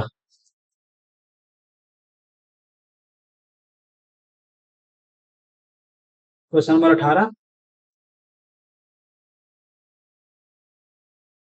ठीक है। देखिए क्वेश्चन नंबर 18 में दिया है कि दोहराव व बारंबार किए जाने वाले व्यवहार किसकी विशिष्ट पहचान है। जो जैसे कह रहा है कि कोई बच्चे जो हैं कि बार बार किसी चीज को दोहरा रहे हैं और वो बार बार उसको एक ही कार्य को कर रहे हैं, तो ये कौन सा विकार है, तो ऑटिज्म का दिख रहा है ना, सीधे सीधे ऑटिज्म है। तो मैंने बताया न्यूरोलॉजिकल डिसऑर्डर होता है ऑटिज्म, इसमें क्या होता है कि बच्चे मैंने क्लास में कराया भी था कि जो ऑटिज्म होता है उसके 10 लक्षण क्या है और उसके लक्षणों को कैसे खत्म करेंगे या फिर उसको समायोजित कैसे करेंगे, बच्चों को कैसे कैसे हैंडल करेंगे, उनके साथ क्या व्यवहार करेंगे। 5 पॉइंट उनके और 5 पॉइंट उनके लक्षणों को मैंने कराया था। ठीक है, तो सीधे सीधे एक न्यूरोलॉजिकल डिसऑर्डर है जो बार बार बच्चे, इसमें क्या होता है किसी चीज को बार बार एक ही चीज को करते हैं बार बार, उसके अंदर एक टेंडेंसी होता है उनके मतलब वो क्या कहते हैं न्यूरोलॉजिकल एक प्रॉब्लम हो जाता है, वो बार बार एक ही चीज को करने लगते हैं। तो ये उनकी पहचान है। अधिगम विकलांगता मतलब बच्चे मतलब अधिगम नहीं कर पा रहे, उनके बारे में कह रहा है ये। फिर ये कह रहा है कि ध्यान नहीं होता, एडीएचडी, एडीएचडी में क्या होता है, एडीएचडी में ADHD attention deficit hyper active disorder. Attention क्या होता है, इसमें बड़ी ही ज्यादा ध्यान की कमी होती है। जैसे क्लास में कोई बच्चा बैठा हुआ है और कहते अरे कोई आपने कोई क्वेश्चन पूछा, सारा एक ही बच्चा बार बार सर हम बताएं, सर हम बताएं, सर हम बताएं, ये वाली प्रक्रिया कर देता है वो। ठीक, तीन प्रक्रियाओं को जिन बच्चों को दिखाई देती है ये सारी प्रक्रियाएं, उसको होता है अटेंशन डेफिसिट। अच्छा, अति सक्रियता, अति क्रियाशीलता, इसका हम ध्यान लेकर गए, हम जाएंगे करके आए, या फिर ध्यान उसके क्या है केंद्रित है, उसका जो ध्यान है वो एक जगह एकत्रित नहीं है। बार बार बच्चा क्या होता है उसका ध्यान क्या है केंद्रित नहीं है, उसको एक ही चीज पढ़ा रहे हैं उसको समझ नहीं आ रहा, तो ध्यान की एकाग्रता उसकी कम है। और अति सक्रियता वही चीज कि सर हम पढ़ाएं, हम बताएं, हम करें, ये सारी प्रक्रिया इन बच्चों में दिखाई देता है। मस्तिष्क पक्षाघात में क्या होता है कि भैया वो थोड़ा सा प्रॉब्लम हो जाता है और उसका जो बॉडी होता है पार्ट का लगभग लगभग क्या होता है काम करना बंद कर देता है। ठीक है, जिसमें आपको अफेजिया वायरस जो बीमारी है वो सारी चीजें इसमें आ जाती है। ठीक है, यानी तीसरा चौथा और दूसरा ऑप्शन कट जाएंगे और आपका पहला ऑप्शन सही हो जाएगा। सोलिन कम विकार के तरफ चलेंगे आप। ठीक है, अगला चलते हैं। क्वेश्चन नंबर 19, क्वेश्चन नंबर 19 दिया है, शिक्षार्थी अधिगम प्रक्रिया में व्यस्त और सक्रिय रूप से शामिल महसूस करते हैं। शिक्षार्थी अधिगम प्रक्रिया में व्यस्त और सक्रिय रूप से शामिल महसूस करते हैं जब सब ऐसा कब होता है जब जो बच्चे हैं वो किसी क्लास में बड़े सक्रिय हैं, वो कैसे पता चलता है, क्या पता चलता है, देखते हैं। गतिविधियां उनके संदर्भ से संदर्भित होती हैं, सही बात है। अगर जो आप कोई गतिविधि करा रहे हैं उनके संदर्भ यानी पास्ट उनके एक्सपीरियंसेस, उनके एनवायरमेंट, उनके जो आसपास के वातावरण वगैरह, जो उनके मित्रता या फिर उनके जो भी घटनाएं घटी हुई उनके साथ में, उनसे जुड़ी हुई कोई घटना होती है तो बच्चे अच्छे से उसमें शामिल हो जाते हैं, अन्यथा वो नहीं शामिल होता। और पढ़ते क्या पढ़ा रहे हैं कुछ और, एग्जाम्पल दे रहे हैं कहीं और का, तो बच्चा कहाँ समझेगा। एग्जाम्पल भी वो क्या करना होता है, क्लास के बच्चों के जो एक्सपीरियंसेस होते हैं पास्ट होते हैं उन्हीं से निकालना होता है। तो बच्चे तब शामिल महसूस करेंगे जब उनके संदर्भ से जुड़ी होती है। ठीक है, यानी पहला ऑप्शन सही जा रहा था। अधिगम का बल दोहराव और रटने पर होता है, भैया बिल्कुल नहीं। दोहराव और रटने पर बल तो बिल्कुल निगेट कर रहा है ना। सीटेट तो सीधे निगेट कर रहा है ना। शिक्षार्थियों की सामाजिक भावनात्मक आवश्यकताओं की उपेक्षा क्यों करेंगे भैया, उपेक्षा क्यों करेंगे। अगर जो कोई बच्चे का सामाजिक और क्या पूछ रहा है, सामाजिक भावनात्मक जो उसकी आवश्यकताएं हैं, हो सकता है कि उसको तिरस्कृत तरीके से देखा जा रहा हो सकता है उसके जो भी मतलब कैटेगरी हो उसको तिरस्कृत तरीके से देखा जा रहा हो, तो बच्चा उसमें क्या करेगा, अपने आप को बड़ा डिमोटिवेटेड समझेगा, तो उसको क्या करेंगे, उपेक्षा करेंगे। ऐसा क्यों करेंगे भाई, आप उसको भी प्रायोरिटी दीजिए, वो भी अच्छा कर सकता है ना, अपने क्षेत्र में अच्छा करेगा, उसके जो डीएनए में उसके जो जीन में है वो उसमें वो अच्छा करेगा ना, फिर तो उसको उपेक्षा नहीं करना। ठीक है, चलिए ये भी ऑप्शन आपका कट जाएगा। चौथा देखते हैं कि उनके पूर्व ज्ञान को पृथक किया जाता है। भैया उनके पूर्व ज्ञान को क्यों अलग करेंगे, जब भी आप क्लास में एंट्री करते हैं इंट्रोडक्शन स्किल जिसको प्रस्तावना कौशल करते हैं, तो क्या करते हैं पूर्व ज्ञान के आधार पर बच्चों से आप ना टॉपिक निकलवाते हैं आप कि चलो आज का टॉपिक दर्शन है, तो तुम बताओ सुबह सुबह तुम उठते तो किसका दर्शन करते हो, क्या दिखा देते, किसमें से प्रकाश आता है, तो उनके पूर्व ज्ञान को इसमें इंक्लूड करेंगे। यानी भी आपका क्वेश्चन गलत जा रहा था, पहला ऑप्शन आपका सही जा रहा था। ओके, तो इस वाले क्वेश्चन का पहला ऑप्शन सही मान लीजिएगा। आगे चलते हैं। आमतौर से अगला क्वेश्चन है, आमतौर से सीखने की क्षमता, आमतौर सीखने की क्षमता कठिनाइयों वाले बच्चों में, जो बच्चे जो सीखने की क्षमता में जैसे लर्निंग डिसऑर्डर जो भी है उसमें क्या दिखाई देता है वो पूछ रहा है। तो नजर कमजोर होने के कारण पढ़ने में परेशानी होती है। नजर कमजोर का कहानी कहाँ होता है, डिसलेक्सिया की कहानी होती है। ठीक है, तो ये भी लर्निंग डिसऑर्डर का एक पार्ट है। फिर दूसरा देखते हैं, अपनी भावनाओं को नियंत्रित करने में समस्या होती है। तो भैया सिर्फ भावनात्मक ये तो आपके वो हो जाएंगे, आपके एडीएचडी वाली कहानी हो जाएगी, अपनी भावनाओं को कंट्रोल नहीं कर पा रहे, तुरंत हाइपर एक्टिव होते चले जा रहे हैं, ये भी आपके ऑप्शन गलत चले जा रहे हैं। एक जैसे दिखाई देने वाले अक्षर और वर्ण को लेकर भ्रम होते हैं, ठीक है, थोड़ा सही जा रहा है ये। चौथा दिया है, चौथा दिया मानक बुद्धि, फिर मानक भी है, मानकीकृत मानक बुद्धि परीक्षणों के माध्यम से निदानित बहुत कम बुद्धि लब्धि होती है। तो भैया मानक वाली जानकारियों को स्वीकार देंगे, यानी तीसरा ऑप्शन आपके पास सही जा रहा था, मार देंगे सीधे। एक जैसे देखने वाले, जैसे क्या होता है क्वेश्चन दिया है कि आमतौर पर सीखने वाले क्षमता कठिनाइयों वाले बच्चों में सामान्य तौर पर ऐसा क्या दिखाई देता है, बच्चे क्या होता है वो आपस में जो अक्षर वगैरह है उनको नहीं समझ पा रहे, उनके वर्ण वगैरह नहीं समझ पा रहे, उसी में थोड़ा सा कंफ्यूजन रहता है, उसको क्लियर कर देंगे बच्चा सही हो जाता है। इसीलिए कहते हैं कि जो अच्छे स्कूल वगैरह है बच्चा मतलब इंग्लिश मीडियम के आईसीएसई बोर्ड वगैरह के, तो वहाँ पे क्या होता है चीजों को शब्दों को बच्चे अच्छे से बच्चों को बीच में रखा जाता है। और बाकी स्कूल वगैरह क्या है, नहीं आए जाए उसी में घिस पिट कर आप आगे बढ़ जाते हैं, तो उससे क्या होता है बच्चों में जो क्षमताएं होती है वो क्या होती है प्रभावित होती है। तो बच्चे अच्छे जो स्कूल से जो बच्चे आते हैं उनके वर्ड्स पावर बड़ा अच्छे होते हैं, ठीक ना, और लिखने की जो शैली होती है वो भी बड़ी अच्छी होती है, ठीक है। और वो लोग बीएससी वगैरह जहाँ हो गए हर चीज को क्योंकि ऑपरेशन किए रहते हैं हर शब्दों के साथ, तो वो लोग अच्छा रिजल्ट लेकर के आते हैं। तो ये वाला ऑप्शन आपका सीधे सीधे सही हो जाएगा, ठीक है। आगे बढ़ते हैं। आगे दिया है क्वेश्चन नंबर 21। 21 में दिया है ऐसे बच्चे,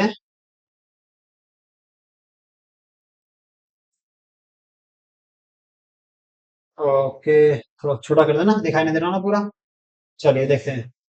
क्वेश्चन नंबर 21 दिया है ऐसे बच्चे जिन्होंने बहुत कम उम्र से गंभीर मानव सामाजिक अभाव का अनुभव किया है, आमतौर पर उनके विकास में देरी या बाधा उत्पन्न होती है और पुनर्वास के बावजूद विकास के कुछ क्षेत्रों में सुधार अधीनस्थ होने की संभावना है। यह अवधि जिसमें विकास पर्यावरणीय समर्थन से महत्वपूर्ण रूप से प्रभावित होता है कहलाता है, क्या कहलाता है ये पूछ रहे ना, क्या कहलाता है, ठीक है। तो ये कह रहा है कि कोई बच्चे हैं और वो अपने सामाजिक समय में अपने जो भी उनके समय में जब वो सीख रहे थे उस समय उनके क्षेत्रों में सुधार होने की संभावना थी, लेकिन उस अवधि में क्या हुआ कि जो भी पर्यावरणीय प्रभाव वगैरह थे वो जो भी आपको मतलब संवेदनशील आपको चीजों को बनाना था बच्चों को लेकर के, उन चीजों को बच्चे नहीं समझ पाए, गहराई से नहीं समझ पाते हैं और उन चीजों को अच्छे से उन चीजों के बारे में नहीं समझ पाते हैं। क्या होता है समय बीत जाता है फिर आप क्या करते हैं आप जाके सीरियस होते हैं। लेकिन जिस कंडीशन में जिस परिवेश में आप उन चीजों को सीखने का प्रयास करते हैं तो वो बच्चा काफी एक्टिव हो जाता है और सीखने के क्रम में आगे बढ़ जाता है। तो यहाँ पर यही कह रहा है कि ऐसे बच्चे जो गंभीर रूप से मानव सामाजिक अभाव का अनुभव कर रहे हैं वो क्या ना कि वो सामाजिकता वगैरह नहीं समझ पा रहे हैं, तो क्या है संवेदनशीलता उनके अंदर उसमें कम रही होगी। तो निगमन की अवधि इसमें कोई कहानी नहीं है क्योंकि ये भाई उम्र के हिसाब से इन चीजों को देखना है, तो इसमें निगमन की कहानी इसमें है नहीं। मूल काल की बात भी इसमें कुछ नहीं है, मूल काल भी जा सकता है थोड़ा बहुत, लेकिन सहज काल ये भी थोड़ा बहुत आसान सा चीज है। संवेदनशील क्योंकि यहाँ पे देखा जा रहा है कि सेंसिटिविटी उसकी कितनी थी उस एज में उस समय में, कितनी सेंसिटिविटी थी कि वो सामाजिक हो पाया या मनोवैज्ञानिक तरीके से समझ पाया। सेंसिटिविटी बड़ा इंपॉर्टेंट होता है किसी चीज को समझने के लिए, आगे आपको मेच्योरिटी लाने के लिए, ठीक है। तो ये वाला ऑप्शन आपका सही हो जाएगा चौथा, ठीक है। आगे बढ़ते हैं। क्वेश्चन नंबर 22 दिया है विभिन्न जेंडर के व्यवहार के बारे में, विभिन्न जेंडर के व्यवहार के बारे में पूर्व कल्पित सामान्यीकरण क्या कहलाते हैं। जेंडर को लेकर के आप पूर्व कल्पित धारणाएं बना रहे हैं, जेंडर को लेकर के पूर्व कल्पित धारणा, मैंने कहा ना जेंडर जो था वो सामाजिक संरचना है, कल्पनाएं उसी के आधार पर होंगे कि भैया वो लड़का था तो वो ये काम करेगा और लड़की थी तो वो यही काम करेगी, जैसे वो कहते हैं जेंडर बायसनेस, ठीक है। तो बायसनेस के आधार पर जेंडर प्रिजुडाइज के आधार पर आप किसी के व्यवहार को पूर्व कल्पित सामान्यीकरण कर रहे हैं। पहले की कोई धारणा बनी चली आ रही थी और उसके आधार पर आप डिसीजन ले रहे हैं, सामान्यीकरण कर रहे हैं। सामान्यीकरण का मतलब आप डिसीजन लेने जा रहे हैं पूर्व धारणा के आधार पर, तो ये चीज गलत है। एक बार क्या हुआ था ऐसे संसद में योगी जी काफी मतलब कि रो रहे थे, रोते रोते उन्होंने कहा कि मैं भी चाहता तो आप के पूर्वाग्रह के राजनीतिक पूर्वाग्रह के आधार पर उन चीजों का मैं प्रतिशोध कर सकता था। सामने उनके प्रतिपक्ष के नेता बैठे थे, उनसे उनसे इन्होंने ये बात कहा था। पूर्वाग्रह का मतलब होता है जो पास्ट में उनके साथ कोई घटना घटित है उन्हीं के आधार पर वर्तमान में सामान्य सा निर्णय लेते। उन्होंने ये कहा था कि उस समय मुझे जेल में डाल दिया गया था इस कारण, और मैं चाहता तो अभी भी राजनीतिक पूर्वाग्रह के आधार पर उन चीजों को मैं प्रतिशोध कर सकता था, लेकिन मैं ऐसा नहीं करूंगा। पूर्वाग्रह काफी ज्यादा आपको वन वे और मतलब एकदम कुंठित तरीके से सोचने का मजबूर कर देता है, ठीक है। तो ये कहता है विभिन्न जेंडर के व्यवहार के बारे में पूर्व कल्पित सामान्यीकरण क्या कहलाते हैं। तो जो पूर्व कल्पित सामान्यीकरण है, जेंडर पहचान का मतलब होता है कि मेल है या फीमेल है इसके बारे में। जेंडर रूढ़िवादिता का मतलब होता है कि वो क्या है स्टीरियोटाइप है, पहले की धारणा के आधार पर किसी चीज को सोचते चला आ रहा है उसको कहते हैं स्टीरियोटाइप, यानी ये वाला ऑप्शन आपका सही जा रहा था। जेंडर भेदभाव, भेदभाव में तो जेंडर की कहानी हो रही है ना, ये जेंडर के व्यवहार के बारे में पूर्व कल्पित धारणा के बारे में बता रहा था। जी सर क्लास चल रहा था, स्वयं कर रहा हूँ, आप बैठ के जाइए, ठीक है। ठीक है तो आगे बढ़ते हैं। तो जेंडर जो भेदभाव है, भेदभाव में ये हो जाता है कि भैया कि हम चयन कर रहे हैं संगीत का, संगीत भेजना है हमको, अपने घरों में भेजना है बच्चों को, और वहां पर मैं भेज रहा हूँ तो सिर्फ लड़कियों को भेज रहा हूँ, तो भेदभाव मैं कर रहा हूँ ना, कि भैया लड़के अच्छा नहीं करेंगे, ये भेदभाव, जेंडर भेदभाव है। यानी ये भी कहानी नहीं होगी। वो कह रहे जेंडर व्यवहार, व्यवहार को लेकर के पूर्ण होकर भी धारणा का सामान्यकरण कर रहा है, तो सीधे सीधे रूढ़िवादिता को प्रदर्शित कर रहा है। वो स्टीरियोटाइप है, वो अपनी धारणाओं को बदल नहीं पा रहा है, अपना जो भी निर्णय ले रहा है वो उसमें क्या है, उसकी पूर्व धारणा उसके साथ समाहित हुई है। प्रारूप का मतलब होता है कि भैया वो मतलब कि कहते हैं ना कि रंग रूप आकार विचार और पहनावे को लेकर के जो हम मानसिक कॉन्सेप्ट बना लेते हैं, वो प्रारूप की बात हो रहा है। तो यहाँ पे कपड़े और रंग रूप के आकार के बारे में नहीं बात हो रही थी, ये रूढ़िवादिता की बात हो रही थी। ठीक है, यानी पहला ऑप्शन आपका सही हो जाएगा। तो आगे चलते हैं, क्वेश्चन नंबर 23। अच्छा, देखिए समावेशी कक्षा, ये आपको उसमें भी आता है ना, समावेशी कक्षा सीधे सीधे नाम आया था जूनियर वाले सीटेट में। अभी जो इसके पहले जो पेपर भी था, अभी जस्ट जो आप पेपर देकर गए हैं फर्स्ट शिफ्ट में, पेपर 3 के नाम से, वो वाले में भी तो ये पूछा था ना ये। चलिए इसमें समावेशी, इसमें भी दिया क्या है देखते हैं। तो कह रहा है एक समावेशी शिक्षा क्या होता है, समावेशी कक्षा। तो आपको पता है कि समावेशी कक्षा में क्या होता है, कि जो बच्चे होते हैं उनकी जरूरतों की समझा जाता है और उनकी जरूरतों के आधार पर उनको शिक्षा देने का प्रयास किया जाता है। ठीक है, तो आइए देखते हैं क्या कहता है। विशेष बच्चे हमेशा अपने पाठचर्या पर काम करते हैं। भैया क्यों अपने पाठचर्या पे क्यों काम करेंगे सारे बच्चे, विशेष बच्चे जो स्पेशल है, ऐसा नहीं करना। तो फिर समावेशी कहाँ हुआ, आपने तो पहले ही कह दिया विशेष बच्चे, पहले ही कह दिया, तो समावेशी कहाँ हुआ, तो भैया सीधे कट जाएगा वो।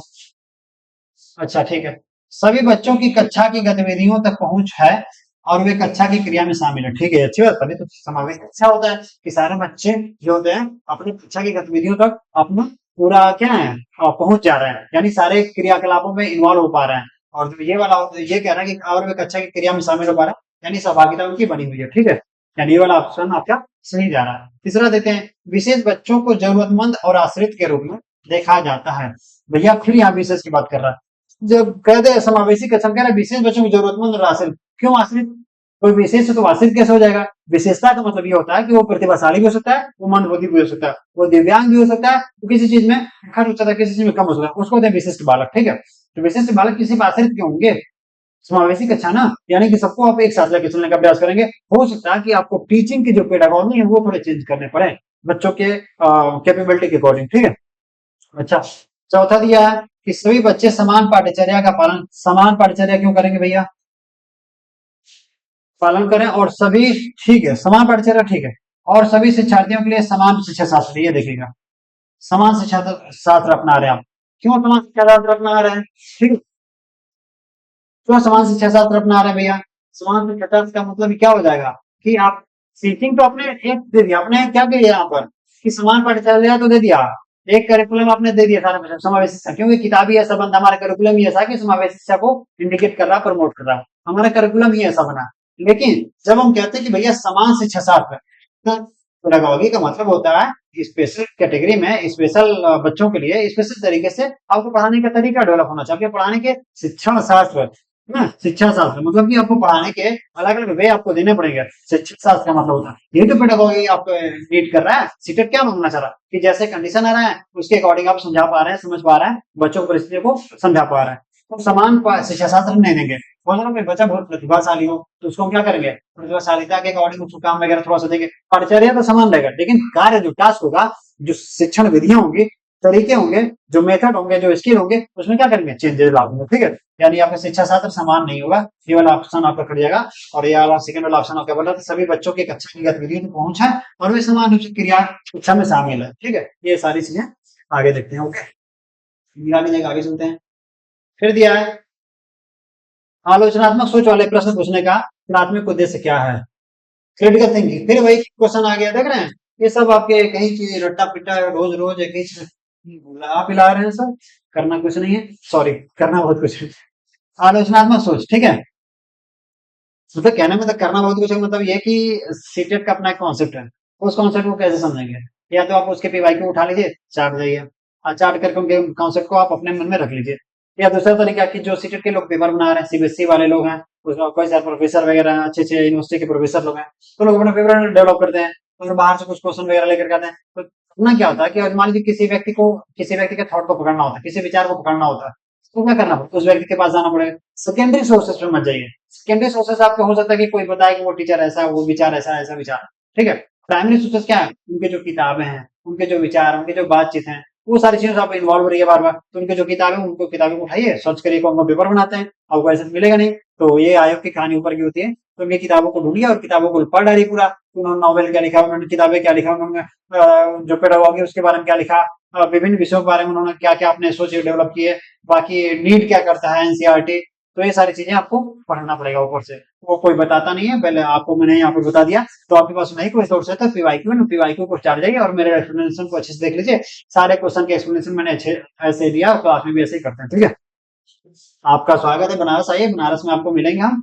और फिर मतलब कि वही चीजें हैं, जैसे बच्चे कह रहे थे हमने किताब नहीं देखा सर, और बिना किताब सिर्फ लेक्चर के माध्यम से आप मैंने समझने का प्रयास किया, और लेक्चर थ्रू भी 94 100 मार्क्स वगैरह आ रहा है। तो आपको भी इन चीजों को देखना पड़ेगा, लेक्चर क्या है, कहना क्या चाह रहा है, नीट क्या है। तो वही आलोचनात्मक सोच की बात हो रही है कि बच्चे जो है प्रश्न पूछ रहे हैं कि प्राथमिक उद्देश्य क्या है। अगर हम थ्योरेटिकल थिंकिंग की संबंधित प्रश्न पूछ रहे हैं तो इसका मतलब क्या होगा, इसका मतलब ये हुआ कि बच्चों में हम कह रहे हैं ओपन इंडेड, यानी किसी क्वेश्चन को हम पूछ रहे हैं तो इसका मतलब ओपन इंडेड प्रश्न को हम रख रहे हैं वहां पर, ठीक है।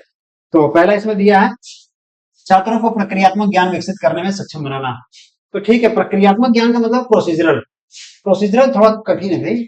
हम किसी भी देश में रह रहे हैं और वहां पर बच्चों से ये एक्सपेक्ट करें कि तुम भी इसी प्रक्रिया के आधार पर अपने आउटपुट दो, इसी प्रक्रिया के आधार पर अपने रिजल्ट को लेकर के आओ। तो भैया साइंस का डेवलपमेंट कहाँ हो गया, पेडागॉजी का डेवलपमेंट कहाँ होगा। हम एक ही प्रक्रिया, एक ही रास्ते कहेंगे भाई इसी रास्ते तुम भी निकलो, 80 निकलोगे, इसी रास्ते से सबको निकलना है। भैया हम 80 जाने के 4 रास्ते ढूंढेंगे, ठीक है। बहुत से रास्ते ढूंढ सकते हैं, और हो सकता है कि हम किसी और रास्ते से आ रहे हो, हमको कोई और रास्ता मिल गया, हम अस्सी पे चलेंगे। अस्सी घाट यहाँ बनारस में अस्सी का बड़ा फेमस है, बेचो के लिए एक अच्छा हॉटस्पॉट है। तो कह रहा है कि ये छात्रों का जो प्रक्रियात्मक जो ज्ञान है उस आधार से उसको विकसित करिए। तो प्रक्रिया तक किसी ज्ञान को डेवलप नहीं कर सकते हैं। प्रक्रियाओं के अलावा विभिन्न माध्यमों, विभिन्न चयनों का, विभिन्न विकल्पों का आप उपयोग करेंगे। कहेंगे भैया तुम इस रास्ते से गए थे, तुम्हारा तरीका ये था। आपको एक बार डिस्कशन ऐसे कर रहे थे हम लोग कि मोक्ष की प्राप्ति क्या कर सकते हैं, तो किसी ने कहा कि मोक्ष की प्राप्ति सनातन धर्म से प्राप्त की जा सकती है। अभी बताइए कि फॉरेन में सनातन धर्म नहीं है तो वहां पर नहीं मिलेगा मोक्ष। मोक्ष उनका अपना तरीका है, इस्लाम का अपना तरीका है, आपके जीसस का अपना तरीका है, तो सबके अपने अपने तरीके हैं। तो प्रक्रिया पर आधारित किसी चीज को आगे बढ़ाएंगे तो इसका मतलब हो जाएगा वो सिर्फ वन वे को फोकस कर रहा है। आपको वन वे नहीं फोकस करना है, आपको उनको ओपन करना है, यानी प्रक्रिया वाला ऑप्शन आपको मिल जाएगा। दूसरे ऑप्शन पर आते हैं, छात्रों की ज्ञान और समझ कौशल का आकलन करने के लिए। तो ठीक है भैया, तो उनका ज्ञान क्या है, उनके समझ की कौशल क्या है, इस पर हम क्वेश्चन कर सकते हैं, आलोचनात्मक सोच डेवलप करा। ठीक है, ये ऑप्शन थोड़ा सही जा रहा था। उच्च स्तरीय सोच, ये भी ये और अच्छा है, इससे अच्छा है कि ज्ञान और समझ को आगे बढ़ा, लेकिन ये अगर उच्च स्तरीय सोच यानी आलोचनात्मक जो सोच है वो हाई लेवल का सोच डेवलप कर रहा है और समस्या समाधान के प्रोसेस को बढ़ावा दे रहा है, बहुत बढ़िया है। ये तो सबसे बढ़िया लग रहा है कि भैया आपको समस्या समाधान भी कर पा रहा है बच्चा, और हाई लेवल की थिंकिंग भी उसके अंदर डेवलप हो रही है, इसलिए हम इस प्रश्न को रख रहे हैं। जैसे चौथा देख लेते हैं, छात्रों को जानकारी याद करने की कहानी, कहीं पर रटने की कहानी रखनी ही नहीं इसी डेट में। क्यों रटाएंगे बच्चों को, बच्चों को रटाएंगे तो बच्चा वहीं तक रह जाएगा ना, तो अपना खुला दिमाग कहाँ रख पाएगा। तो ये भी कहानी आपकी कट जा रही है। तीसरा ऑप्शन आपका सही हो जाएगा, उच्च स्तरीय सोच और समस्या समाधान कौशल को बढ़ावा देना। ठीक है, ठीक है, चलिए भैया, जब बच्चा खुद से सोचने का प्रयास नहीं करेगा, उसकी जो सोच की क्षमता होगी उसको नहीं डेवलप करेगा, उसका जो अपना आत्मबल होगा, आत्मज्ञान होगा, उसको नहीं आगे बढ़ाएगा, फिर एक टीचर क्या बनने जाएंगे। ठीक है, तो इसका मतलब बच्चों के अंदर फैसिलिटेटर के रूप में आप काम करेंगे, उसको आप आगे बढ़ाएंगे। ठीक है, चलिए आगे बढ़ते हैं। क्वेश्चन नंबर 25 ये दिया है, सामाजिक रचनावादी। भाई जिन पियाजे भाई उसके कोलबर की कहानी आ जा रही है ना, सामाजिक रचनावादी क्या कह रहे हैं। तो सामाजिक रचनावादी के अनुसार अधिगम की प्रक्रिया के बारे में लिखित में से कौन सा कथन सही है। ठीक है, तो रचनावादी कहते हैं कि जो बच्चा जो ऐसा सोच रहा है, जो करना चाह रहा है, जिस तरह से उसकी प्रक्रिया सोचने की, और जो भी उसके गुण है, विशेषताएं हैं, आकार है, रंग है, रूप है, विचार है, क्षेत्र है, जो भी चीज है, उसको उसके दिशा में आगे बढ़ाने का प्रयास करें। रचनावादियों का यही तरीका है, और यही एनसीएफ कहता है कि रंग, रूप, आकार, विचार, धर्म, सारी जो विविधता है उसकी अपनी इंडिविजुअलिटी है और उसी में उसको आगे बढ़ाना है, यही कहता है एनसीएफ, और सीटेट भी यही कहता है। तो सामाजिक रचनावादियों के अनुसार अधिगम की प्रक्रिया के बारे में लिखित में से कौन सा कथन सही है। तो सकते हैं, अधिगम एक व्यक्तिवादी प्रक्रिया है जो अलगाव में होता है। भैया बिल्कुल नहीं, अधिगम आप इंडिविजुअल कैसे कर सकते हैं, आध्यात्मिक होकर के इंडिविजुअल की नॉलेज तो प्राप्त कर सकते हैं, लेकिन उसके लिए भी एक बेस होना चाहिए कि आध्यात्मिकता है क्या। पता चले हमें के लिए आध्यात्मिकता का मतलब हो गया कि भैया मतलब कि सारी चीज को समझ पाना। जैसे कृष्ण मोहन के पास आप जाते थे तो जब भी उनके पास कोई समस्याएं जाते थे तो क्या अपने सया पर, नाक के सया पे लेटे रहते थे और विष्णु भगवान, और उनको सब चीजें पता रहता था। तो वो आध्यात्मिकता है वो, ठीक ना, आध्यात्मिक उनका अपना एक तरीका। तो ऐसे आध्यात्मिकता पकड़ने के लिए या फिर किसी व्यक्तिवादी प्रक्रिया से अलगाव में चले जाएंगे तो आप कहाँ किसी ज्ञान को पकड़ पा रहे हैं। आपको कनेक्टिविटी रखनी पड़ेगी। अधिगम का जो तरीका है, अधिगम जो जिस दिशा में बढ़ रहा है, जो देश जिस दिशा में बढ़ रहा है, उसको कहते हैं अधिगम। अधिगम का पॉजिटिव निगेटिव इम्पैक्ट हो सकता है, तरीका अलग हो सकता है, लेकिन कहने का मतलब कि अधिगम का एक प्रक्रिया होगा ना कि ये अधिगम की तरफ जा रहा है और ये नीचे जा रहा है, निगेटिव की तरफ जा रहा है, तो आपको बताना पड़ेगा। तो वो व्यक्तिवादी नहीं होगा, व्यक्तिवादी हो जाएगा, डिक्टेटरशिप हो जाएगा, ऑटोनॉमस हो जाएगा, तो उसकी व्यक्तिवादी सोच वहीं तक सीमित हो जाएगी कि हम भैया सर्वोपरि हैं, हम सर्वशक्तिमान है। ऐसा नहीं करना ना, उसको एक आधार देना पड़ेगा। अलगाव में नहीं होगा, साथ में जुड़कर होगा। ऑप्शन कट जा रहा है।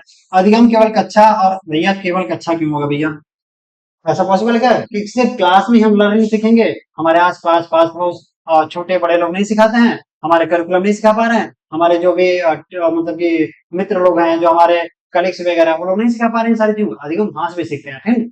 तो हो सकता है कि तरीका अलग हो, औपचारिक हो अनौपचारिक हो, अलग चीजें हैं। तो सीखने का तरीका केवल कक्षा में नहीं होता, अधिगम सिर्फ कक्षा में होती है, यानी ये भी आपका ऑप्शन हो जाएगा। अच्छा, तीसरा कह रहा है कि अधिगम एक निष्क्रिय प्रक्रिया है। क्यों निष्क्रिय है भैया, बिना किए आप कैसे सीखेंगे, आप किसी कार्य को करें बिना सीख जाए आप, ऐसे कैसे हो सकता है। इतने तो मतलब सर्वशक्तिमान तो नहीं है ना आप, ये भी आपका ऑप्शन कट जाएगा। अधिगम अर्थ निर्माण, ठीक है, अधिगम अर्थ निर्माण की एक सामाजिक प्रक्रिया है। अधिगम का मतलब होता है कि उसका कुछ मीनिंग हो, उसका कोई पॉजिटिव इम्पैक्ट हो, जो समाज के लिए प्रोडक्टिव हो, तो उसको कहते हैं अधिगम, अन्यथा वो अधिगम नहीं कहते, ठीक है। यानी ये आपका चौथा ऑप्शन सही जा रहा है, बाकी तीन ऑप्शन आपके बढ़ जा रहे हैं, ठीक है। आगे बढ़ते हैं। क्वेश्चन 26, क्वेश्चन 26 क्या रहा आपका, आ जा भाई।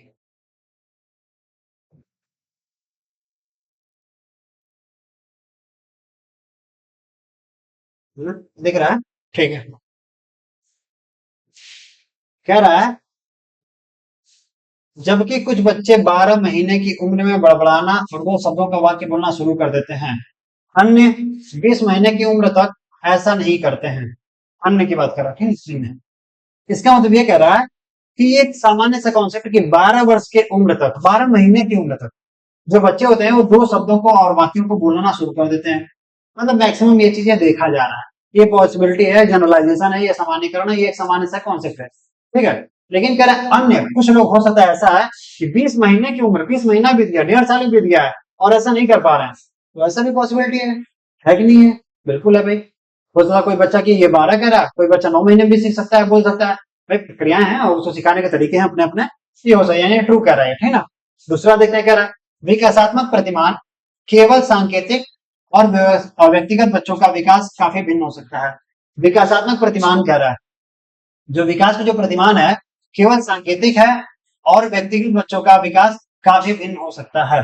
तो देखिए, विकास के जो प्रतिमान है, मतलब विकास के अपने कुछ रूल्स वगैरह, कुछ नियम वगैरह, उनके बारे में बात कर रहा है। तो कह रहा है कि विकासात्मक प्रतिमान केवल सांकेतिक है, सिर्फ और सिर्फ सांकेतिक है, मतलब एक कहा जा रहा है कि विकास का प्रतिमान ऐसा हो सकता है, ऐसा हो सकता है कि भैया विकास का प्रतिमान पहले शैशवावस्था है, बाल्यावस्था है, किशोरावस्था है, फिर उसके बाद आपके प्रौढ़ावस्था है, वृद्धावस्था है, विकास का प्रतिमान है, एक सामान्य सा कॉन्सेप्ट है। तो विकासात्मक प्रतिमान केवल सांकेतिक है, ऐसा कहा जा रहा है, ठीक है। और व्यक्तिगत बच्चों का विकास, लेकिन हो सकता है कि कुछ इंडिविजुअल ऐसे बच्चे हैं उनका विकास नहीं कहते हैं भैया ये 12 ही साल में, जैसे आचार्य शंकराचार्य 12 ही साल में हमने सुना था कि उनको वो आत्मज्ञान की प्राप्ति हो गई थी, स्वामी विवेकानंद को अपने मतलब बारे में जानकारी प्राप्त हो गया था, और फिर आपके बहुत सारे ऐसे लोग हैं, आइंस्टीन है, उनके दिमाग को माना जाता है भाई काफी प्रतिभाशाली थे, कम उम्र में सारी चीजों को प्राप्त कर लिए थे वो। तो कहने का मतलब ये है कि विकास की जो प्रक्रिया है सबका एक कॉमन माना गया, लेकिन हो सकता है व्यक्तिगत बच्चे, कुछ बच्चों का विकास काफी भिन्न हो सकता है, ये भी पॉसिबल है ना, पॉसिबल है ऐसा, ठीक है, ऐसा आपने देखा है। यानी दोनों स्टेटमेंट आपके ट्रू जा रहे हैं, दोनों स्टेटमेंट आपके ट्रू जा रहे हैं। तो भैया ए और आर एक दूसरे की व्याख्या करते हैं और ए और आर दोनों सही है, ठीक है। आगे बढ़ते हैं। समझ में आया ना क्वेश्चन, इसमें थोड़ा टेक्निक है, समझने का प्रोसेस है ये सारी चीज, ठीक है। आगे बढ़ते हैं। क्वेश्चन नंबर, भाई आजा।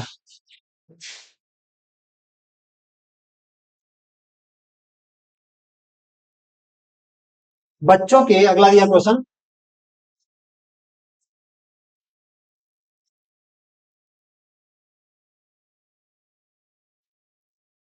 दिया बच्चों की लंबाई और वजन में वृद्धि किसका उदाहरण है। जो बच्चों में लंबाई हो रही है और जो वजन में वृद्धि है, किसका उदाहरण है। ऑप्शन आते देखते हैं। मात्रा बढ़ रहा है, गुड़ बढ़ रहा है, गुड़ की तो बात ही नहीं हो रही, गुड़ थोड़ी बढ़ रहा है, लंबाई बढ़ रही है तो उसकी मात्रा में विकास हो रहा है, वजन बढ़ रहा है तो इसकी मात्रा में विकास हो रहा है। भाव की तो बात ही नहीं यहाँ पर, लंबाई ना भाव है ना वजन भाव है। ज्ञान का मतलब होता है कि ज्ञान का बात था, तो भैया लंबाई और वजन ना संज्ञान से जुड़ा भी नहीं है ना वो ज्ञान है वो, तो इसका मतलब ये मात्रा की बात हो रहा था, वृद्धि की बात कर रहा था, वृद्धि। आप पढ़े होंगे कि डेवलपमेंट एक होता है और एक ग्रोथ होता है। जो डेवलपमेंट होता है वो सारे क्षेत्र में होता है, जो ग्रोथ होता है वो उसके आकार भार अनुपात में चेंजेस वगैरह लेकर के आता है। तो ये आकार भार अनुपात की बात कर रहा है या मात्रा की बात हो रहा है, क्वालिटेटिव ना करके क्वांटिटेटिव की बात कर रहा था, ठीक है। तो क्वांटिटेटिव परिवर्तन आ रहा है उसके अंदर, तो इसका मतलब वृद्धि का पार्ट हो जाएगा और लंबाई वजन आपका मात्रा की बात हो जाएगा, ठीक है। चलिए समझते रहिए थोड़ा सा, और बहुत कठिन नहीं है सीटेट, बस समझने और समझाने का तरीका आपके पास अच्छा होना चाहिए, सब आप समझ जाएंगे, है ना। कॉन्सेप्ट पकड़िए क्या है क्या नहीं है, नहीं समझेंगे ना तो फिर हम भी चले जाएंगे और आप भी चले जाएंगे, फिर ना कोई समझाने वाला मिलेगा कोई नहीं मिलेगा। जैसे होता है ना कि एक तरीका उसमें बताते हैं, अभी चलिए। हेंज की दुविधा को पेश किए जाने पर अरुणिमा तर्क देती है। हेंज वही जो लॉरेंस कोलबर्ग थे, उन्होंने अपने कहानी में हेंज को एक बात रखा था। हेंज की दुविधा को पेश किए जाने पर अरुणिमा तर्क देती है, अरुणिमा कोई लड़की, वो कहती है कि कानून इन परिस्थितियों के लिए स्थापित नहीं किया गया था। इस स्थिति में दवा लेना वास्तव में सही नहीं है, लेकिन यह उचित है। तो कह रहा है कि लॉरेंस कोलबर्ग के सिद्धांत के अनुसार अरुणिमा का जो नैतिक विकास का अवस्था है वो कौन सा होगा। तो लॉरेंस कोलबर्ग ने क्या किया था, कहानी थोड़ा सुना दें, सुन लीजिए। कहानी कहानी ये रहता है कि एक हेंज नाम का व्यक्ति रहता है, तो हेंज नाम के व्यक्ति की जो एक पत्नी रहती है वो किसी बीमारी से पीड़ित रहती है। तो बच्चे बैठे रहते हैं, हेंज कहते हैं कि वो लॉरेंस कोलबर्ग बच्चे बैठे रहते हैं, उनको कहानी सुनाते हैं, और कई सारे बच्चे उसमें बैठे रहते हैं, कहते हैं उसमें बताते हैं बच्चों को कहानी में कि भैया एक हेंज नाम का एक व्यक्ति रहता है, उसकी एक पत्नी रहती है, उसका एक बीमारी रहता है, तो उस बीमारी ऐसा रहता है उसके पास कोई इलाज नहीं रहता। जब उसके पास कोई इलाज नहीं है तो जाता डॉक्टर के पास, डॉक्टर पास कहता है हमको इसका इलाज दीजिए, दवा दीजिए, तो डॉक्टर कहता भैया भाई इस बीमारी का इलाज अभी तक हमारे पास नहीं है, हम क्या करें। तो भैया हेंज कहता है कि ऐसा एक दवाई बना दीजिए, और दवाई बन जाएगा फिर हम लेके चले जाएंगे। तो फिर वो कहते हैं कि नहीं अच्छा थोड़ा टाइम लगेगा, पैसा लगेगा, तो उन चीजों को हम कर देंगे। तो वही कंपनी वाला अपना दवाई बनाता है, प्रोडक्शन करता है, मैन्युफैक्चरिंग करता है, और वो फिर दवा लेकर क्या जाता है, फिर वो दवा हेंज आता है, कहता है कि हमको हमारी पत्नी के लिए दवा दे दीजिए, कहता है मेरे पास पैसा नहीं, दे दीजिए, तो कहता नहीं देंगे। तो क्या करता है हेंज, वहां पर चोरी कर लेता है, चोरी करके अपनी पत्नी को खिला देते, उसकी पत्नी बच जाती है। कहानी ये सुनाई जा रही है, ये कहानी थी हिंज की, ठीक है, उसकी पत्नी की और हिंज के पात्र थी, उसकी कहानी थी। अब बच्चों को सुना दिया गया था कहानी, अब बच्चों से पूछा जाता है भैया क्या अच्छा किया क्या गलत किया, नैतिक निर्णय क्या था, नैतिक विचार क्या था, नैतिक तर्क क्या था, ये सारी चीज बच्चों से पूछा जाता है। तो ये कह रहे हिंज की दुविधा, यही में बच्चे दुविधा रहते हैं, अच्छा किया या नहीं किया अच्छा। हिंज की दुविधा को पेश किया जाने पर अरुणिमा कहती है कि कानून इन परिस्थितियों के लिए, कानून की बात हो रही है अब, स्थापित नहीं किया गया था।